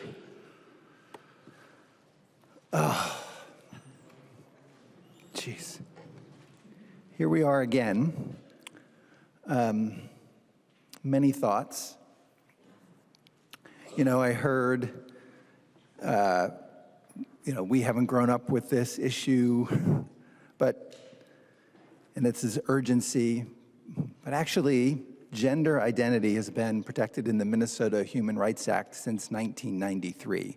So if you're under 50-ish or so and live in Minnesota, you've dealt with having trans people protected in our Human Rights Act. Why is this an urgency? Why is this such a big issue now? It seems like perhaps is it trying to distract from the war crimes that our President and Secretary of War are about to commit? Or could it be that you don't want to talk about affordability or protecting kids from guns or protecting our communities from ICE? Minnesotans, when you hear this trans issue brought up, you have to ask the question why, because we've had this discussion over and over again. You know, if we're going to talk about trans people, then let's talk about the fact that 1 in 4 have been physically attacked because of their gender identity, and 2/3 have been verbally attacked. We're talking about high school sports. Let's take a step back and look at the purpose of pre-college athletics. From the National Federation of State High School Associations, athletics are integral to the American education system because they have educational value. By participating in athletics, young people have the opportunity to learn, grow, and develop just as they do in the classroom. When students were asked why they participate, the answer was often like this: I participate on my high school team because they're more than just my team, they're my family, and I don't know where I'd be today without them. Why shouldn't trans kids have this opportunity? They have in Minnesota since 1993, and we've been okay. I think about these issues as a parent, and I received an email from a parent of a trans kid in my district who said the following: the real purpose of these kinds of bills is to marginalize all trans athletes. It is vital to mental health and affirming to be able to play on a team that reflects your chosen gender, which we've been doing since 1993. It's a trap to say that trans women pose a safety risk or have an unfair advantage to other athletes. There will always be all sorts of body types, regardless of gender. And actually, this is likely to hurt any cis woman that is blessed by being tall or more muscular, as they'll be scrutinized for their true gender. No one would choose to go through the trials of becoming trans just to get an advantage in sports. I mean, come on. There are very few athletes that are trans, and the ones that are just trying to live an authentic life. And then she sent me some comments from her trans kid. My outlook on life has grown substantially more positive, and I can see myself being a part of society in the future, whereas before I could not. Should I have not been able to transition, it would not have truly been me. I have a right to happiness and life, a real and full life, just as everyone else gets to have. Minnesota, when we hear these issues, we have to remember there's other things that they don't want to be talking about. Vote no. I recognize a member from Morrison, Representative Schultz. Thank you, Madam Speaker. Thank you, Representative Knutson, and I appreciate the members who've spoken in support of this motion, in part because my own mother was a part of that first generation to have their own space, for women to compete in sports all to their own. She had the chance to play basketball in my hometown, the place where generations of my family have lived and graduated from. And for these last 50 years, or approximately there, so that's been a good thing. And to this question raised about how recent is this impacting Minnesota kids, this policy was adopted by the State High School League in 2014 and implemented in 2015. And I think that just like many other policies, it's very likely that circumstances around a conversation like this take time for us to feel the impacts of bad decisions. And when I think about what we need to do to create safe spaces for future generations of Minnesota girls, there is nothing more important. And so to my colleagues on the other side of the aisle who are asking this question, are you hearing about this?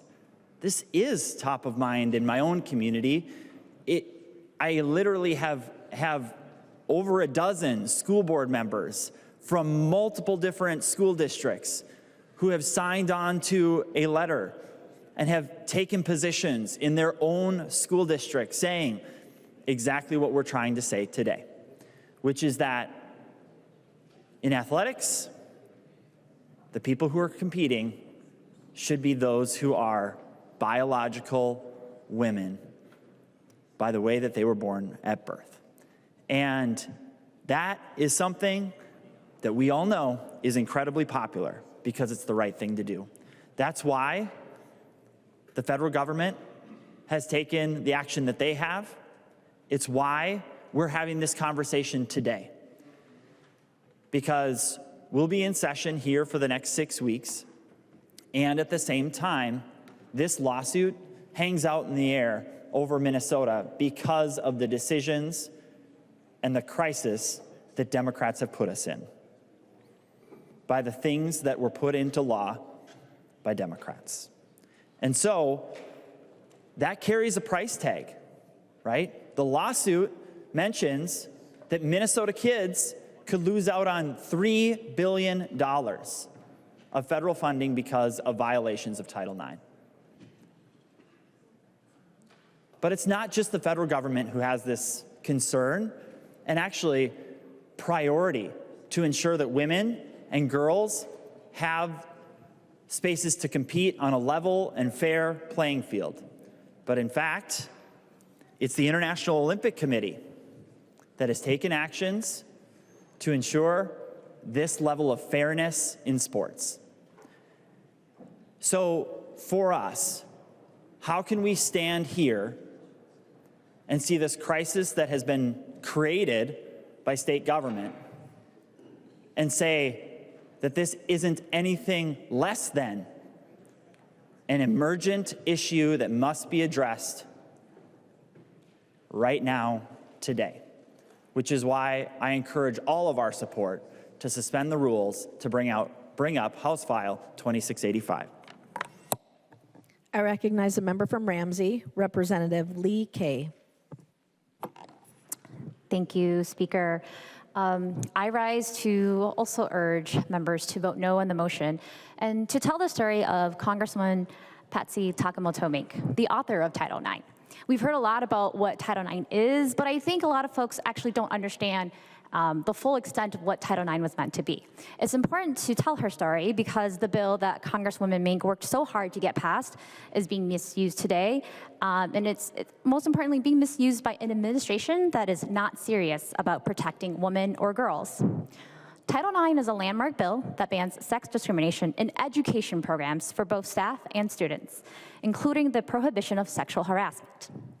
It was passed by Congresswoman Mink, who had two formative experiences that inspired her to dedicate her life to combating race and gender discrimination. Born and raised in Hawaii, she was not allowed to play on the high school basketball team, historically because only the boys had been allowed to play on the team before. She was told to play volleyball. Later, she was denied admission to medical school because she was a girl.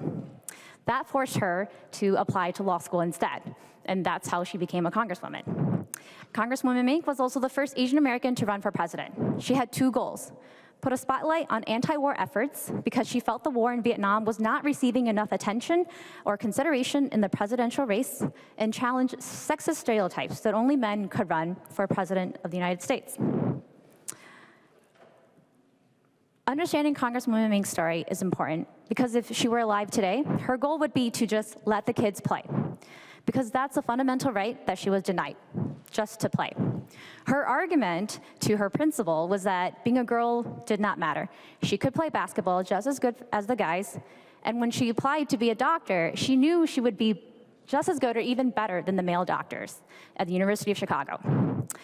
She would also tell us that the other side of Title IX has failed all students, as litigation throughout the decades has narrowed the scope of Title IX's protections against sexual assault, which is actually a real threat for girls. A 2025 analysis of data from 2015 to 2022 found that college-enrolled women aged 18 to 24 had a 74% higher risk of sexual violence compared to women of the same age not attending college. We can't trust this administration when they claim they are fighting to protect women. For the first time in over 60 years, the U.S. gender pay gap has widened for consecutive years, with women working full-time in 2024 earning just 81 cents for every dollar compared to men. This is down from 84 cents in 2022. The gap grew because men's median income increased faster than women's median income, which remains stagnant in this economy. But instead, we know that the chief of the Equal Employment Opportunity Commission, or the EEOC, is focusing instead on protecting white men. Using her official EEOC Twitter accounts and communications channels, which are huge platforms, she's broadcasted that the goal of the EEOC is now to pursue cases to defend white men who have been discriminated against in the workplace. This administration can't be taken seriously when they claim that they want to protect women, when one of the most important things is economic independence. So colleagues, there is no urgency here. if there is an urgency, it's to protect our students, it's to protect the women who are working just as hard, maybe twice as hard as men, to bring home so that they can feed their families and pay rent. And so I urge a no vote. Thanks. I recognize the member from Crow Wing, Representative Davis. Thank you, Madam Speaker. This bill that we're discussing with the suspension of the rules, House File 2685, is about protecting girls in sports from biological males, much stronger than them, competing against them, potentially hurting them. That's what this bill is about. And we got told over and over, no, that's not what this bill is about. In fact, this bill actually hurts girls, is what we told. Right is left, up is down. Seems to always be the case on this House floor, or many times it is. I know what this bill is about. We know what this bill is about. It's about protecting our girls from having men in their locker rooms, from having men competing against them and potentially hurting them in sports. That's what this bill is about. That's what truth is. In Minnesota, this is an 80-20 issue for you, and you have House Democrats tonight saying your fears aren't real. Your fears don't exist. You also, tonight, Minnesotans, have Democrats on the House floor deciding for you what words mean. And I'm here to tell you, Minnesota and Madam Speaker, that you're not the God of words and what they mean.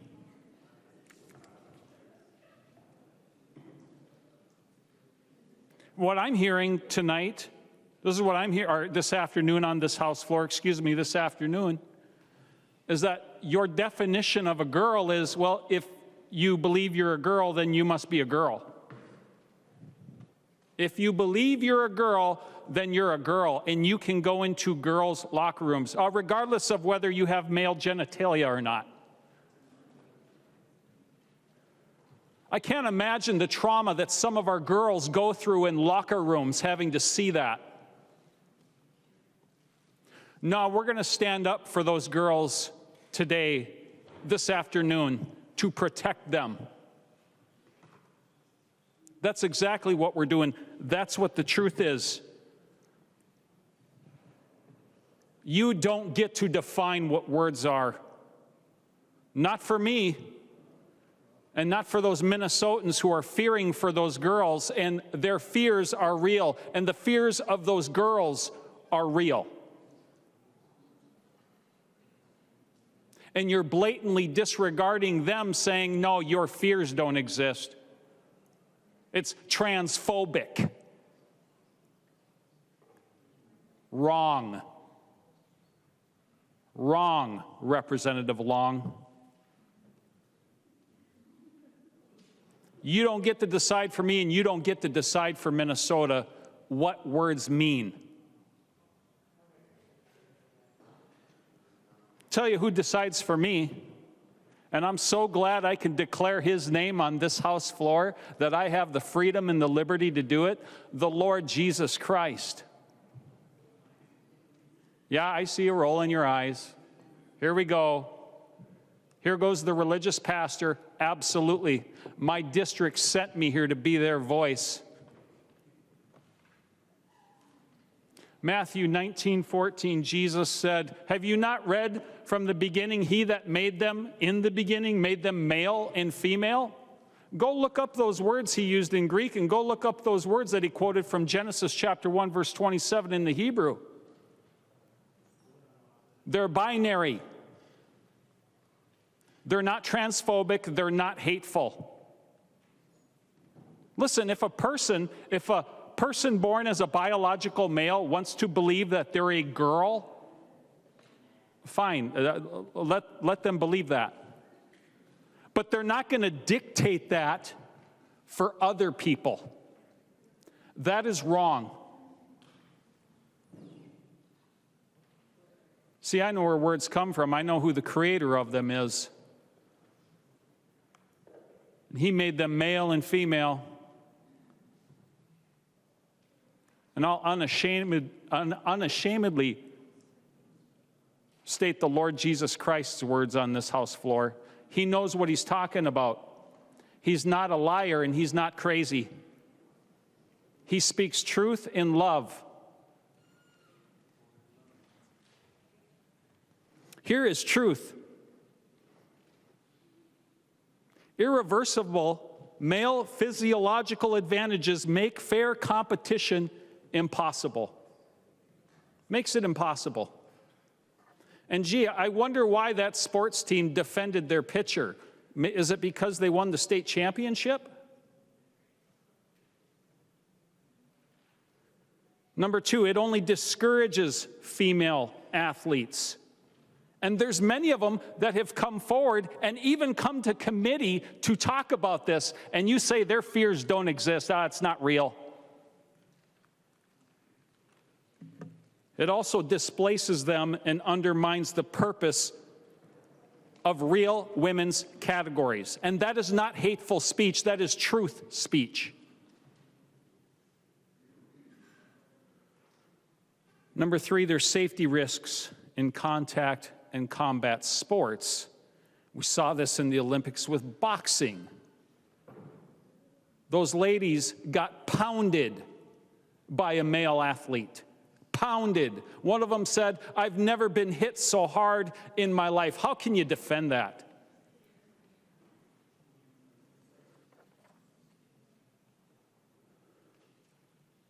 Privacy, dignity, and safety in locker rooms and changing areas.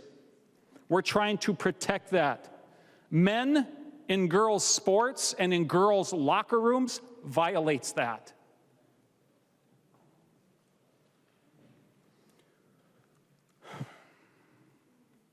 There's a place for everyone to play sports in Minnesota. That is true. But girls shouldn't have to bear the discrimination of forced competition with male bodies. That's not right. Minnesota, you see this issue clearly, an 80-20 issue. It means something to you. You know that girls should be protected from men in their locker rooms. You know that girls should be protected from bigger, stronger men competing in their sports. Yeah, Minnesota is on the right side of this issue. House Democrats are not.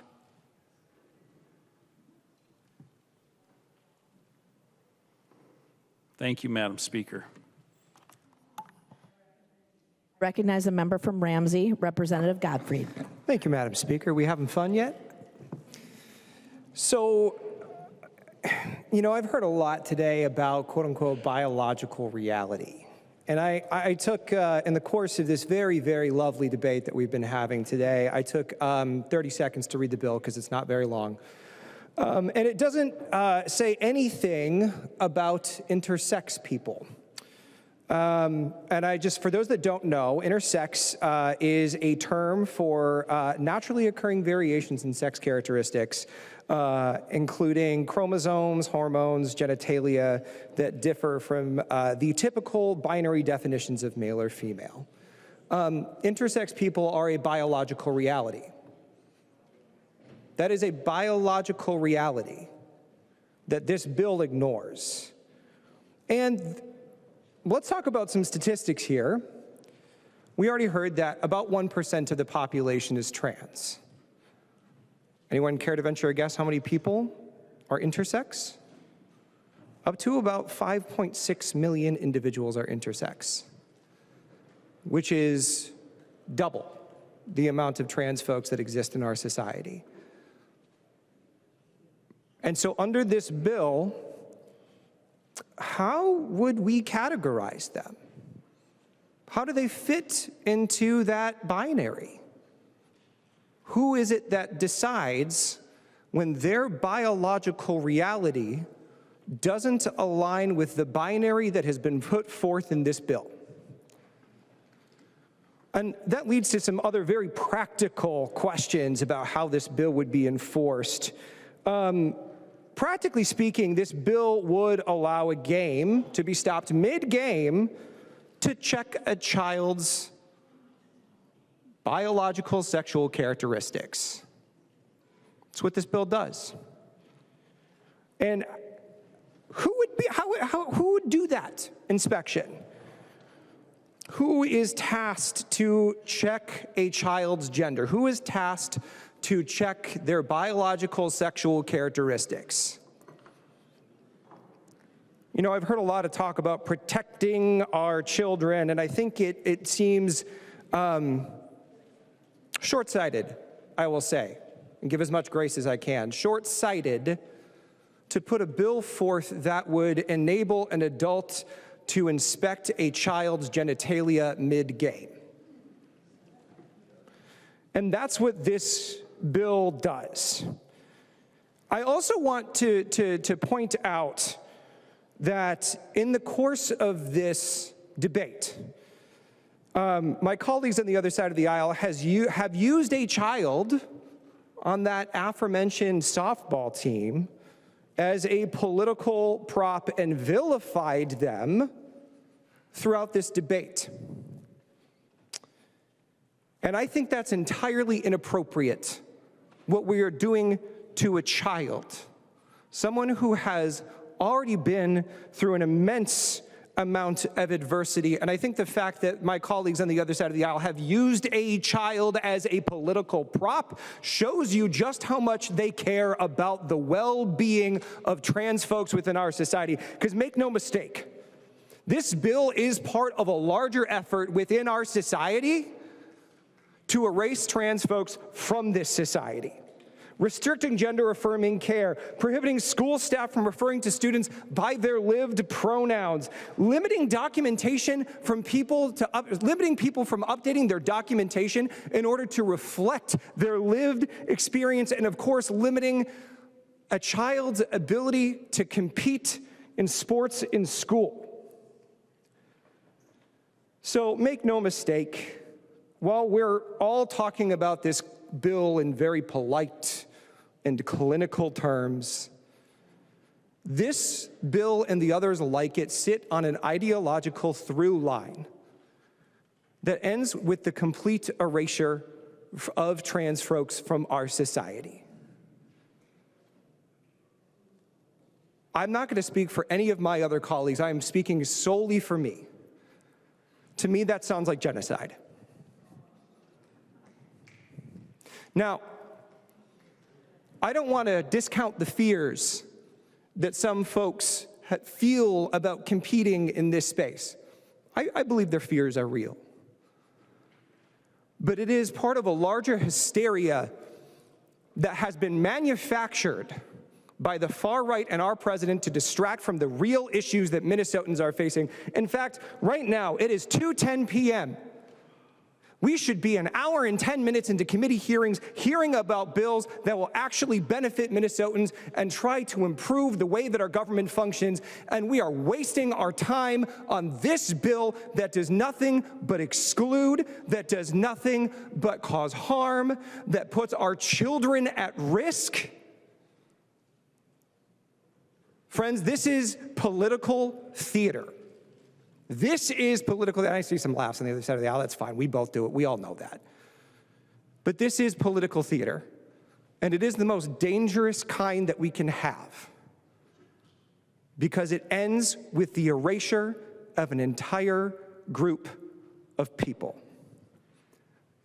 Please vote no. Thank you, Madam Speaker. I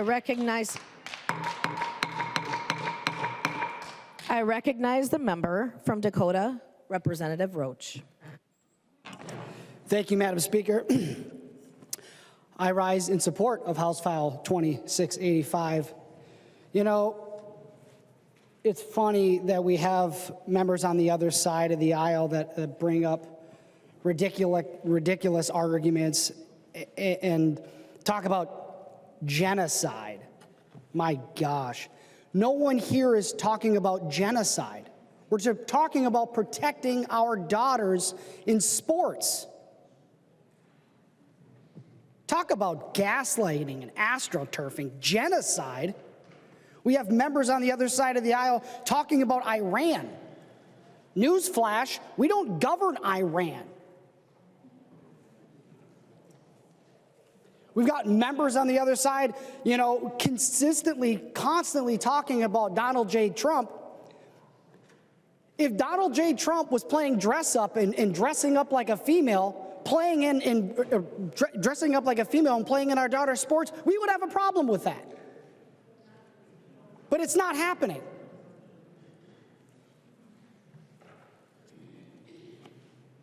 When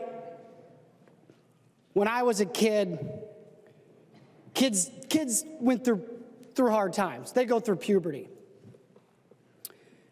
And kids get confused. And kids have to talk with people and need to go through changes in their body. And now we've taken that and weaponized it. At least some. Many of you have weaponized that. Turned it into gender dysphoria.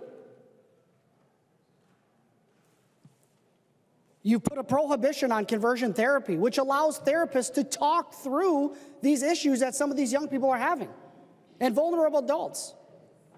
Take tools away from therapists to be able to have kids and young adults feel comfortable in the skin that they're born in. But instead, we have sick adults, twisted ideology that wants to indoctrinate Point our of order, children. Madam Speaker.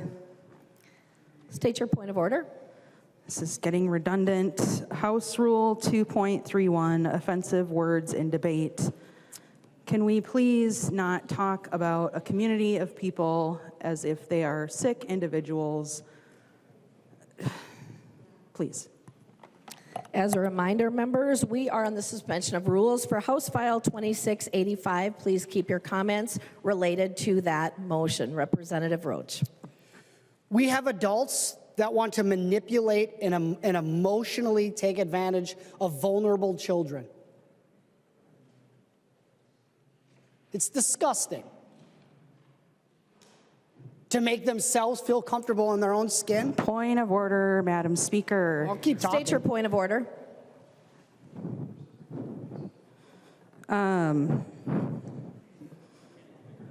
I could use the same rule, House Rule 2.31. Offensive words in debate. If the representative could not stare down members of the Queer Caucus as he says words like disgusting. Thank you. Members, as a reminder, we are on the suspension of rules for House File 2685. Please keep your comments related to the motion at hand. Representative Roach. Madam Speaker, I will look at you. My goodness. Members over here talk about honesty. I'll end with this. They want honesty? Well, here's an honest fact. There's no such thing as a transgender child. Point of order, Madam Speaker.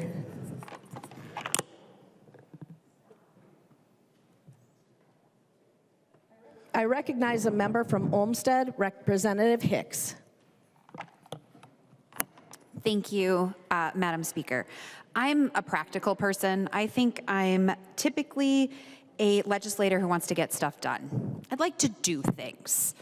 And I am frustrated because this bill doesn't even allow for it to be implemented. Who's checking the genitals? Who's paying the medical bills? Who's deciding which girls look too much like a trans person to have to go to the doctor and get checked? This is theater, and that's cool. Y'all want to do theater? Rock on, whatevs. But you're supposed to be in Ed Finance today with new members talking about a bill to stop special education cuts. A bipartisan bill, which, by the way, I'm on. And I have constituents from the disability community who traveled a really long way today to talk to you about how important that is. So could we just please get back to work? Because this whole thing is super ew. I recognize a member from Nobles, Representative Fogelman. Thank you, Madam Speaker. Thank you, Representative Knudsen, for bringing this bill today. As a parent of 2 kids that were in hockey, I have a daughter and a son, both played hockey from when they were little. They are 2 completely different kids. My girl is not a girly girl. She wasn't the dresses in pink. She had brothers and she played tough. And when she played, it was co-ed. My son also co-ed up to high school. When my daughter got to be in 8th grade, she wasn't able to play on the high school team yet because of where she was going to school in the Christian day school. So she still played with the boys, which was still allowed. And she really got smoked by a boy. And so it goes. She's tough. She got up, kept playing. She had a concussion when she got done, but she kept playing. I did not care for that much. Her dad said that she needed to keep playing, and she did. And then she went on to play in the girls' team after that, and it was just girls. And my son just always played with the boys. So to say that there is not a biological difference, yes, my girl was not tiny. She was tough. And it still mattered that when she played with the boys, they were bigger and they were stronger. So yes, it makes a difference. I also think back to my mom, who was in school, and that's when basketball started, not sports, basketball. I think of my sister. She was small. She's about the same height as me, but tiny. She maybe weighed 100 pounds in high school, and she was a runner. And she held state medals she held the I can't remember what her running score was, but she held that record for years. And had she been competing against a boy, I have no doubt that she would not have held that record in school at all. And she has a lot of medals because she worked hard, not competing against boys that were taller and faster. It's not to pick on a boy or to pick on a girl. It's just basic differences. Now, I know I've heard people say that it's not an issue at the door. I've heard it a lot of times, lots and lots of times. It's an 80-20 issue. We've heard that too. My constituents want to protect their girls. And we're being told that we're erasing people. There's nothing in here that says somebody can't compete in a sport. There's nothing in this bill that says that.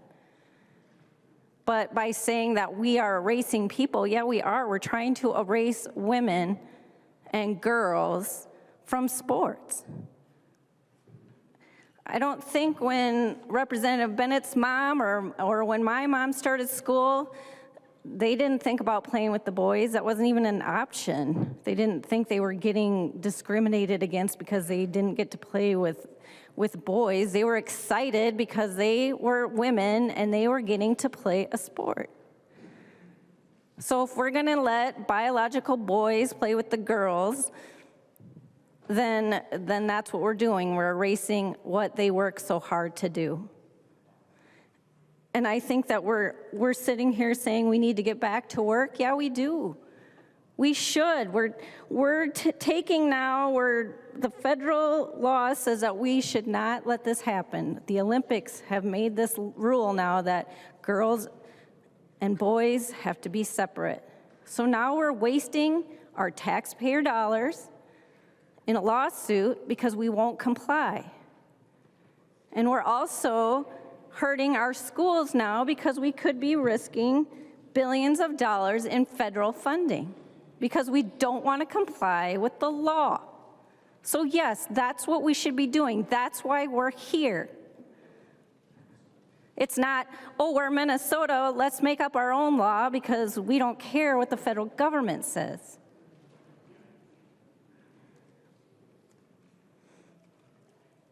I think it's hard when you sit here and say kids are hurt because they can't play. You can't say that we're hurting them or not keeping them safe by letting girls play with boys or boys with girls. There's a time and a place for that. But they're also separated for a reason. So we need to keep our girls safe. It's important. And I would hope that you would teach your child that. And if you have a kid that doesn't know if they're a girl or a boy, then maybe you should encourage them to be happy with the skin that they're in and the way that their Creator made them. So thank you again, Representative, for bringing this bill forward. Please vote yes. I recognize the member from Chippewa, Representative Van Binsbergen.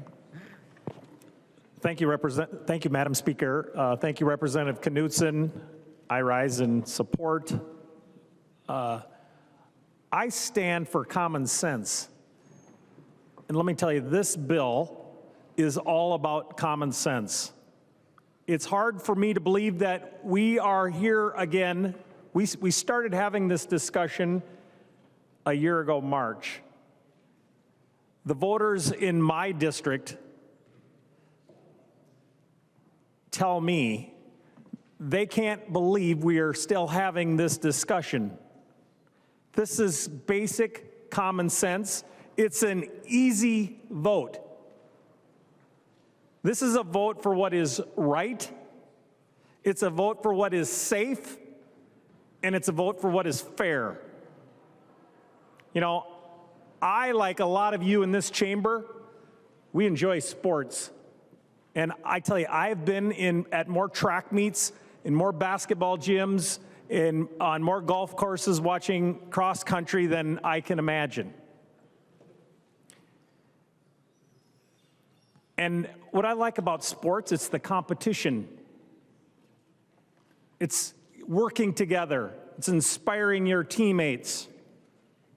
And I have been as I have watched, and I have raised 3 kids.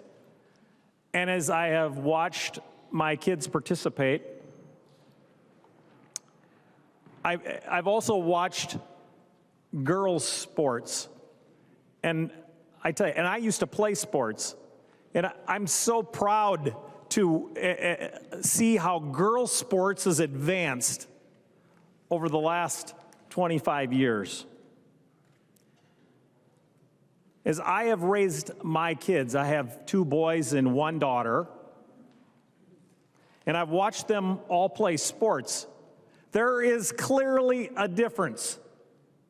My son, who is a multiple sport athlete, he runs in the 800 meter dash. Okay, that's twice around the track.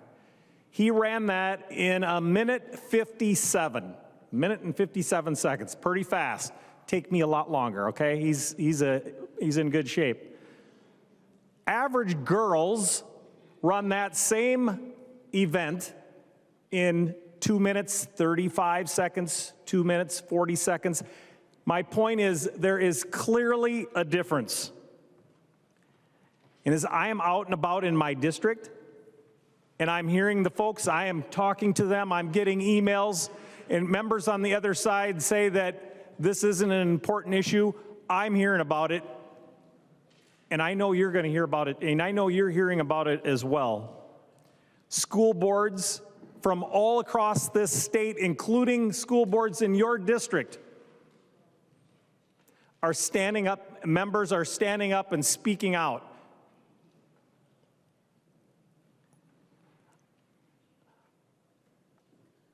It's time that we get this done and we move forward, because I agree, we've got lots of business to do in this state. We need to make it more affordable for Minnesotans, and there's a lot of work to be done. Let's make the right vote. This is all about doing what is called common sense. Thank you. I recognize the member from Clay, Representative Joy. Thank you, Madam Speaker. This, to me, is so simple. Thank you, Representative Knudsen, for bringing this forward. Boys are not girls. Vote green. Thank you, Madam Speaker. Recognize the member from Anoka, Representative Scott. Thank you, Madam Speaker. We've had quite another debate on this subject, and from the other side of the aisle, we've heard about deflecting. We've heard about Iran, who that regime, there's probably never been a more murderous regime and mistreating regime toward women than that one. We've heard about American atrocities. We've heard about behavior of President Clinton. We've heard about the Democrats wanting to get on with other business. Members, this is an important subject that our constituents want us to tackle, and it is common sense. And I also want to, before I just say a few closing remarks, I just want to say, regarding this, who's going to check their genitals? If you've played sports, you know that from the time you're small, you have to go through a physical. This is not rocket science. People, to the members of the Minnesota public, that is a total red herring. No one is going to go in the middle of a ball game and check that. That's between them and their doctor before they sign up to play. But members, there is a sense of urgency here. And I know some people think this is a manufactured problem, but evidently the International Olympic Committee doesn't think so. And also that conservative bastion that we all have come to know and love, the UN, thinks it's pretty important too. So, members, please vote to allow fairness, safety, and dignity for all Minnesota girls who participate in sports. This isn't about necessarily winning games. It's about developing confidence, endurance and strength, and character. I learned an awful lot being an average basketball player. And one of the things I did learn was there are people better than me. And I didn't have to worry about going up against the guys who, when I was a junior, went to state that year, who would have, they were 6'2" and 6'4", some of them, right? I was able to experience girls' sports. My daughter was, and I want my granddaughter Jane to have that same experience. So today, the vote today here is a vote for dignity, safety and fairness, and athletic competition. Please vote green. I recognize a member from Cass, Representative Knudsen.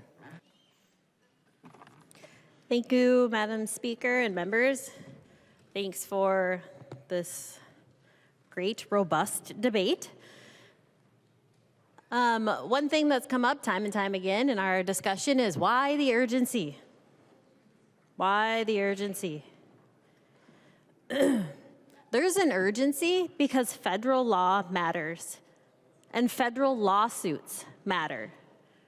The lawsuit matters because it's an unnecessary expense. While our governor is proposing another $50 million in cuts to special education on top of the $250 million cuts from last year,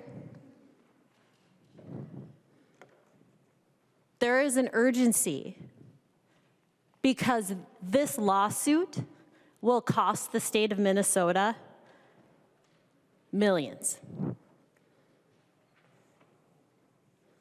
But why the urgency? Because we're trying to protect the girls of Minnesota. To the parents of female athletes, including myself, I am so proud to be the mom of 3 beautiful daughters. All 3 are playing sports. But my oldest daughter, she's been moved up to varsity. She excels at basketball, she excels at volleyball, and she excels at track. She's a high jumper. And if you want to know the stark difference between boys and girls, look at high jump. Last year, my daughter, as a 7th grader, took 13th in state in high jump. She jumped 5'2". The state record for high jump in Minnesota for males is 7 foot 1 inch. The state record for females is 6 feet. 13 inches different. If a male could enter into the girls' high jump, that would crush the dreams, the aspirations, and the hard work of every single girl that has worked their entire career to beat that record.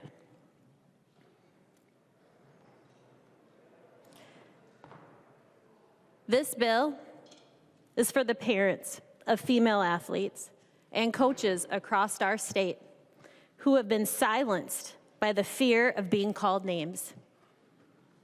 To the young women who just missed the roster or the podium because a biological male took their spot, this bill is for you. To every Minnesota girl who has dreams and aspirations of being the next Lindsay Wallen, this bill is for you. We owe our daughters protection based on reality. We owe them the chance to compete, to win, and to fail on equal terms with other girls. Again, biology is not bigotry. Members, let today be the day that Minnesota finally takes a stand to protect the daughters of our state. Vote green. I recognize a member from Anoka, Representative Niska. Thank you, Madam Speaker. I request a call of the House. There's been a request for the call of the House. I see more than 10 hands. There will be a call of the House. The clerk will take the roll. As a reminder, you must press your own button.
The clerk will close the roll.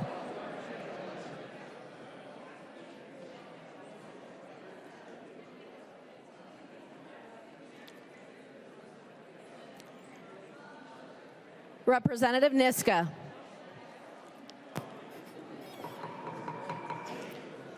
Representative Niska.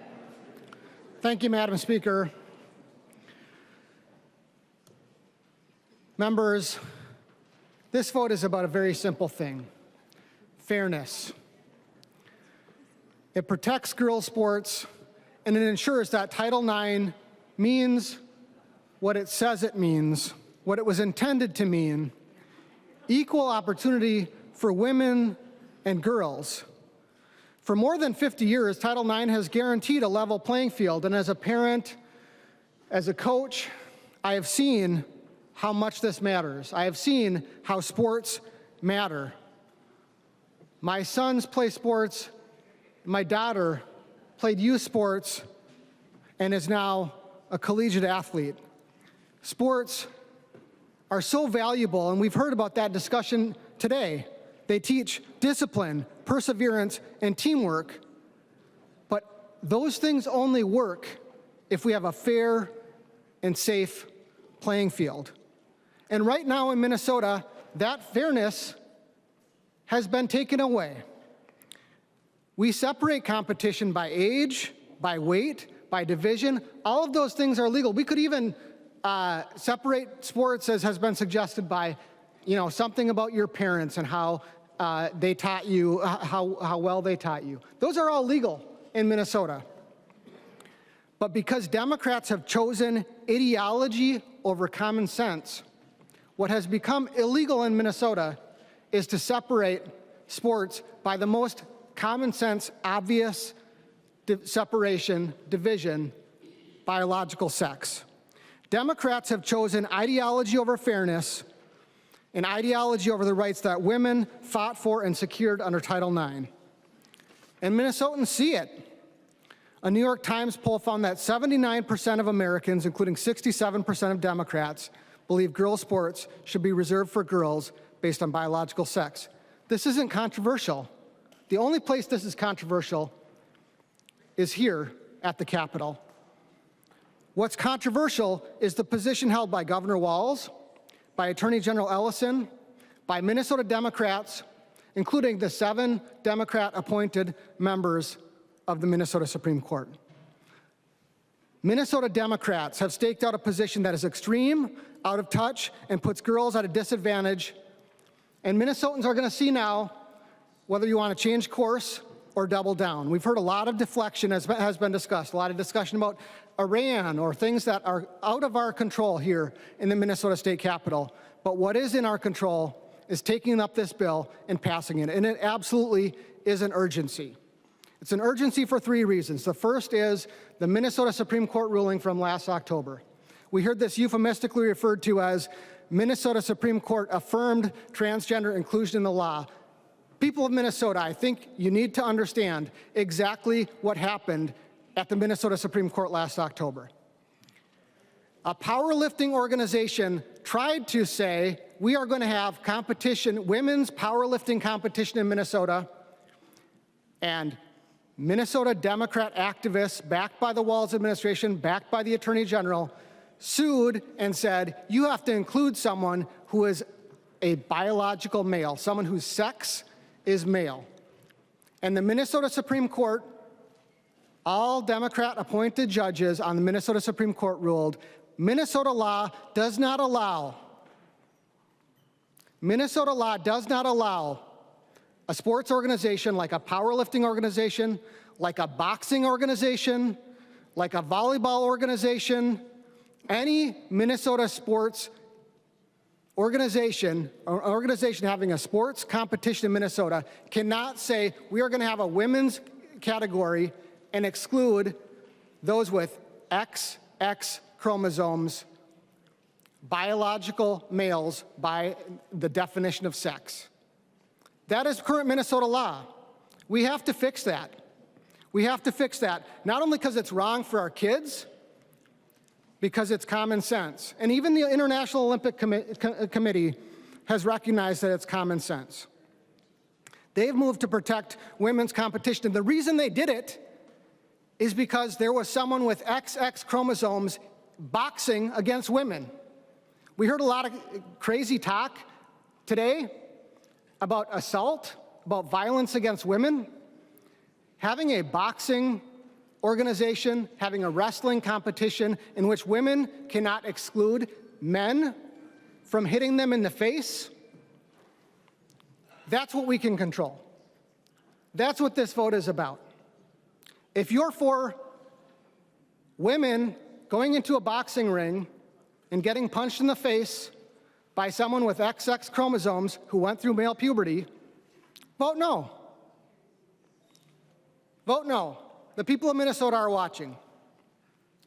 But if you think that should change, if you think that women and girls should be able to compete against only other women and girls if they so choose, then we need to pass this bill. And we need to take up off the table House File 12 and House File 1233 and pass those two. Minnesota Democrats, the people of Minnesota are watching. They're watching your decisions, and they're watching the decisions that you have made that are putting Minnesota on the hook legally and financially. Can we have an Olympic trial in the state of Minnesota? Minnesota has a proud Olympic tradition. We just had, I think, the most Winter Olympic athletes of any state. Could we have Olympic trials for cross-country skiing in the state of Minnesota legally? I don't think so. It's pretty common sense. But we're also on the hook legally and financially because of this lawsuit filed by the Department of Justice, arguing that our state policies violate Title IX and give girls equal opportunity. Think about that. Minnesota Democrats, Attorney General Ellison's decisions, Governor Walz's decisions, our so-called education governor, putting billions of dollars at risk for our schools. Members, people of Minnesota, this is where we decide what we stand for. Do we stand for fairness and equal opportunity, or do we stand for policies that take opportunities away from girls, that force girls to compete against those who have a biological advantage against them, including in combat sports? House File 28685 draws that line clearly. It protects girls' sports. It protects equal opportunity. That's what you're voting for if you vote green. And I'm worried, based on the discussion here, we're not going to get over the line to suspend the rules. But here's the good news. We can still fix this today. We just need one courageous Democrat to cross the line to take up House File 12 or House File 1233 off the table and pass those as well. We can pass those with just one Democrat vote today. So people of Minnesota, pay attention. Pay attention. Are we going to have a single Minnesota Democrat who will stand up for girls' sports, who will stand up for women's sports? If not, 2026 is coming. 210 days to the election. Girls' sports is on the ballot, Minnesota. Girls' sports is on the ballot. If you support fairness and opportunity for girls and women in sports, vote green. If you put ideology over fairness and common sense, vote red. Members, vote yes. The clerk will take the roll. Members, the House is under call. You must vote.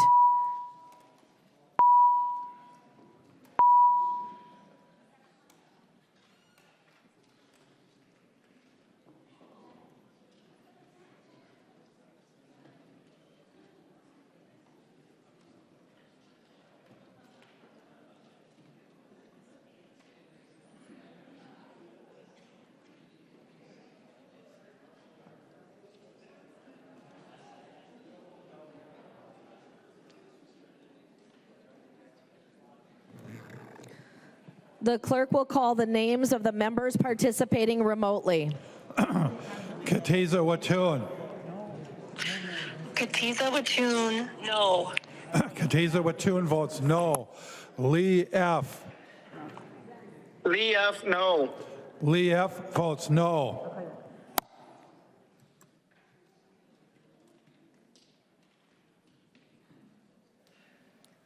The clerk will close the roll.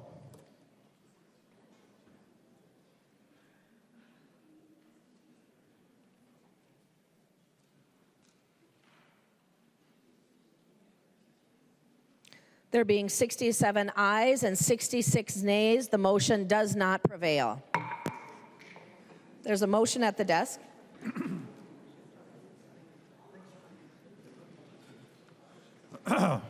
Niska moves that House File number 12 be taken from the table. I recognize the member from Anoka, Representative Niska, to your motion. Thank you, Madam Speaker. I request a roll call. A roll call has been requested. Seeing 15 hands, there will be a roll call. Representative Niska. Thank you, Madam Speaker. Vote yes. Members, this is a non-debatable motion. The clerk will take the roll. And as a reminder, we are under call. You must vote.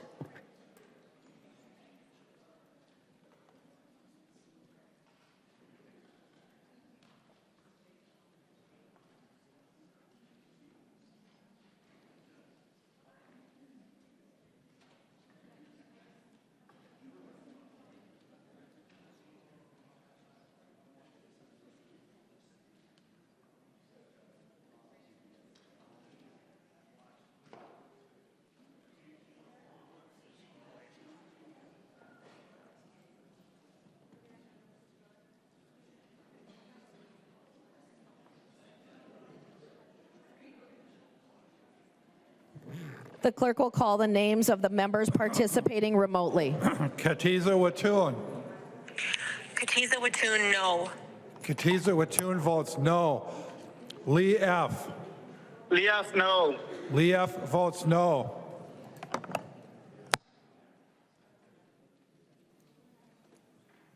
The clerk will close the roll.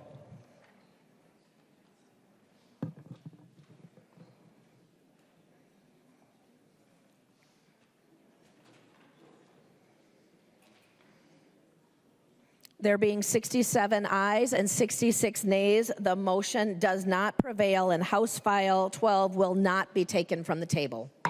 There's a motion at the desk. The clerk will report the motion. Niska moves to amend that House File number 1233 be taken from the table. I recognize the member from Anoka, Representative Niska, to your motion. Thank you, Madam Speaker and members. House File 1233 is a bill that amends the Minnesota Human Rights Act to correct the error from that came as a result of the powerlifting case to allow for biological sports categories to be defined by biological sex, and I request a roll call. A roll call has been requested. Seeing 15 hands, there will be a roll call. A motion to take from the table is not debatable. The clerk will take the roll. We are still under call. You must vote.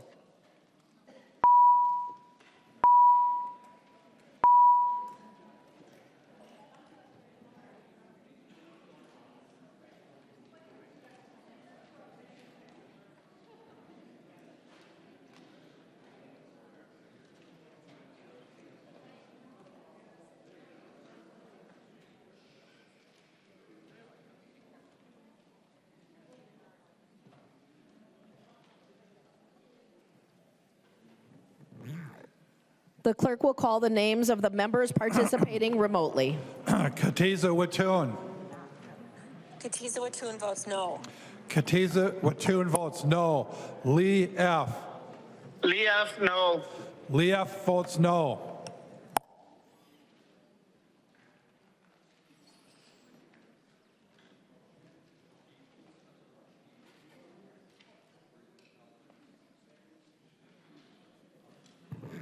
The clerk will close the roll.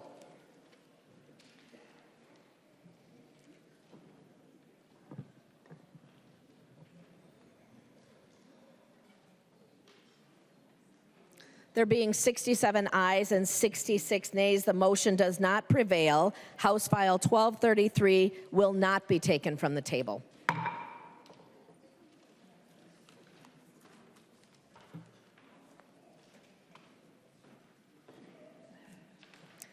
Announcements. I recognize the member from Hennepin, Representative Freiberg. Thank you, Madam Speaker. The Midwestern Legislative Coalition is having their conference this summer in St. Paul. They are having a meeting at 5 o'clock this afternoon. Details are in your emails. I encourage as many members as are able to show up. Thank you. Further announcements. I recognize Representative Niska. Thank you, Madam Speaker. I move that when the House adjourns today, it adjourns until 3:30 p.m. Thursday, April 9th, 2026. Representative Niska moves that when the House adjourns today, it adjourns until 3:30 p.m. Thursday, April 9th, 2026. All those in favor say aye. Those opposed, nay. The motion prevails. Representative Niska. I move that the House do now adjourn. Representative Niska moves that the House do now adjourn. All those in favor say aye. Those opposed, nay. The motion prevails and the House stands adjourned until 3:30 p.m. Thursday, April 9th, 2026.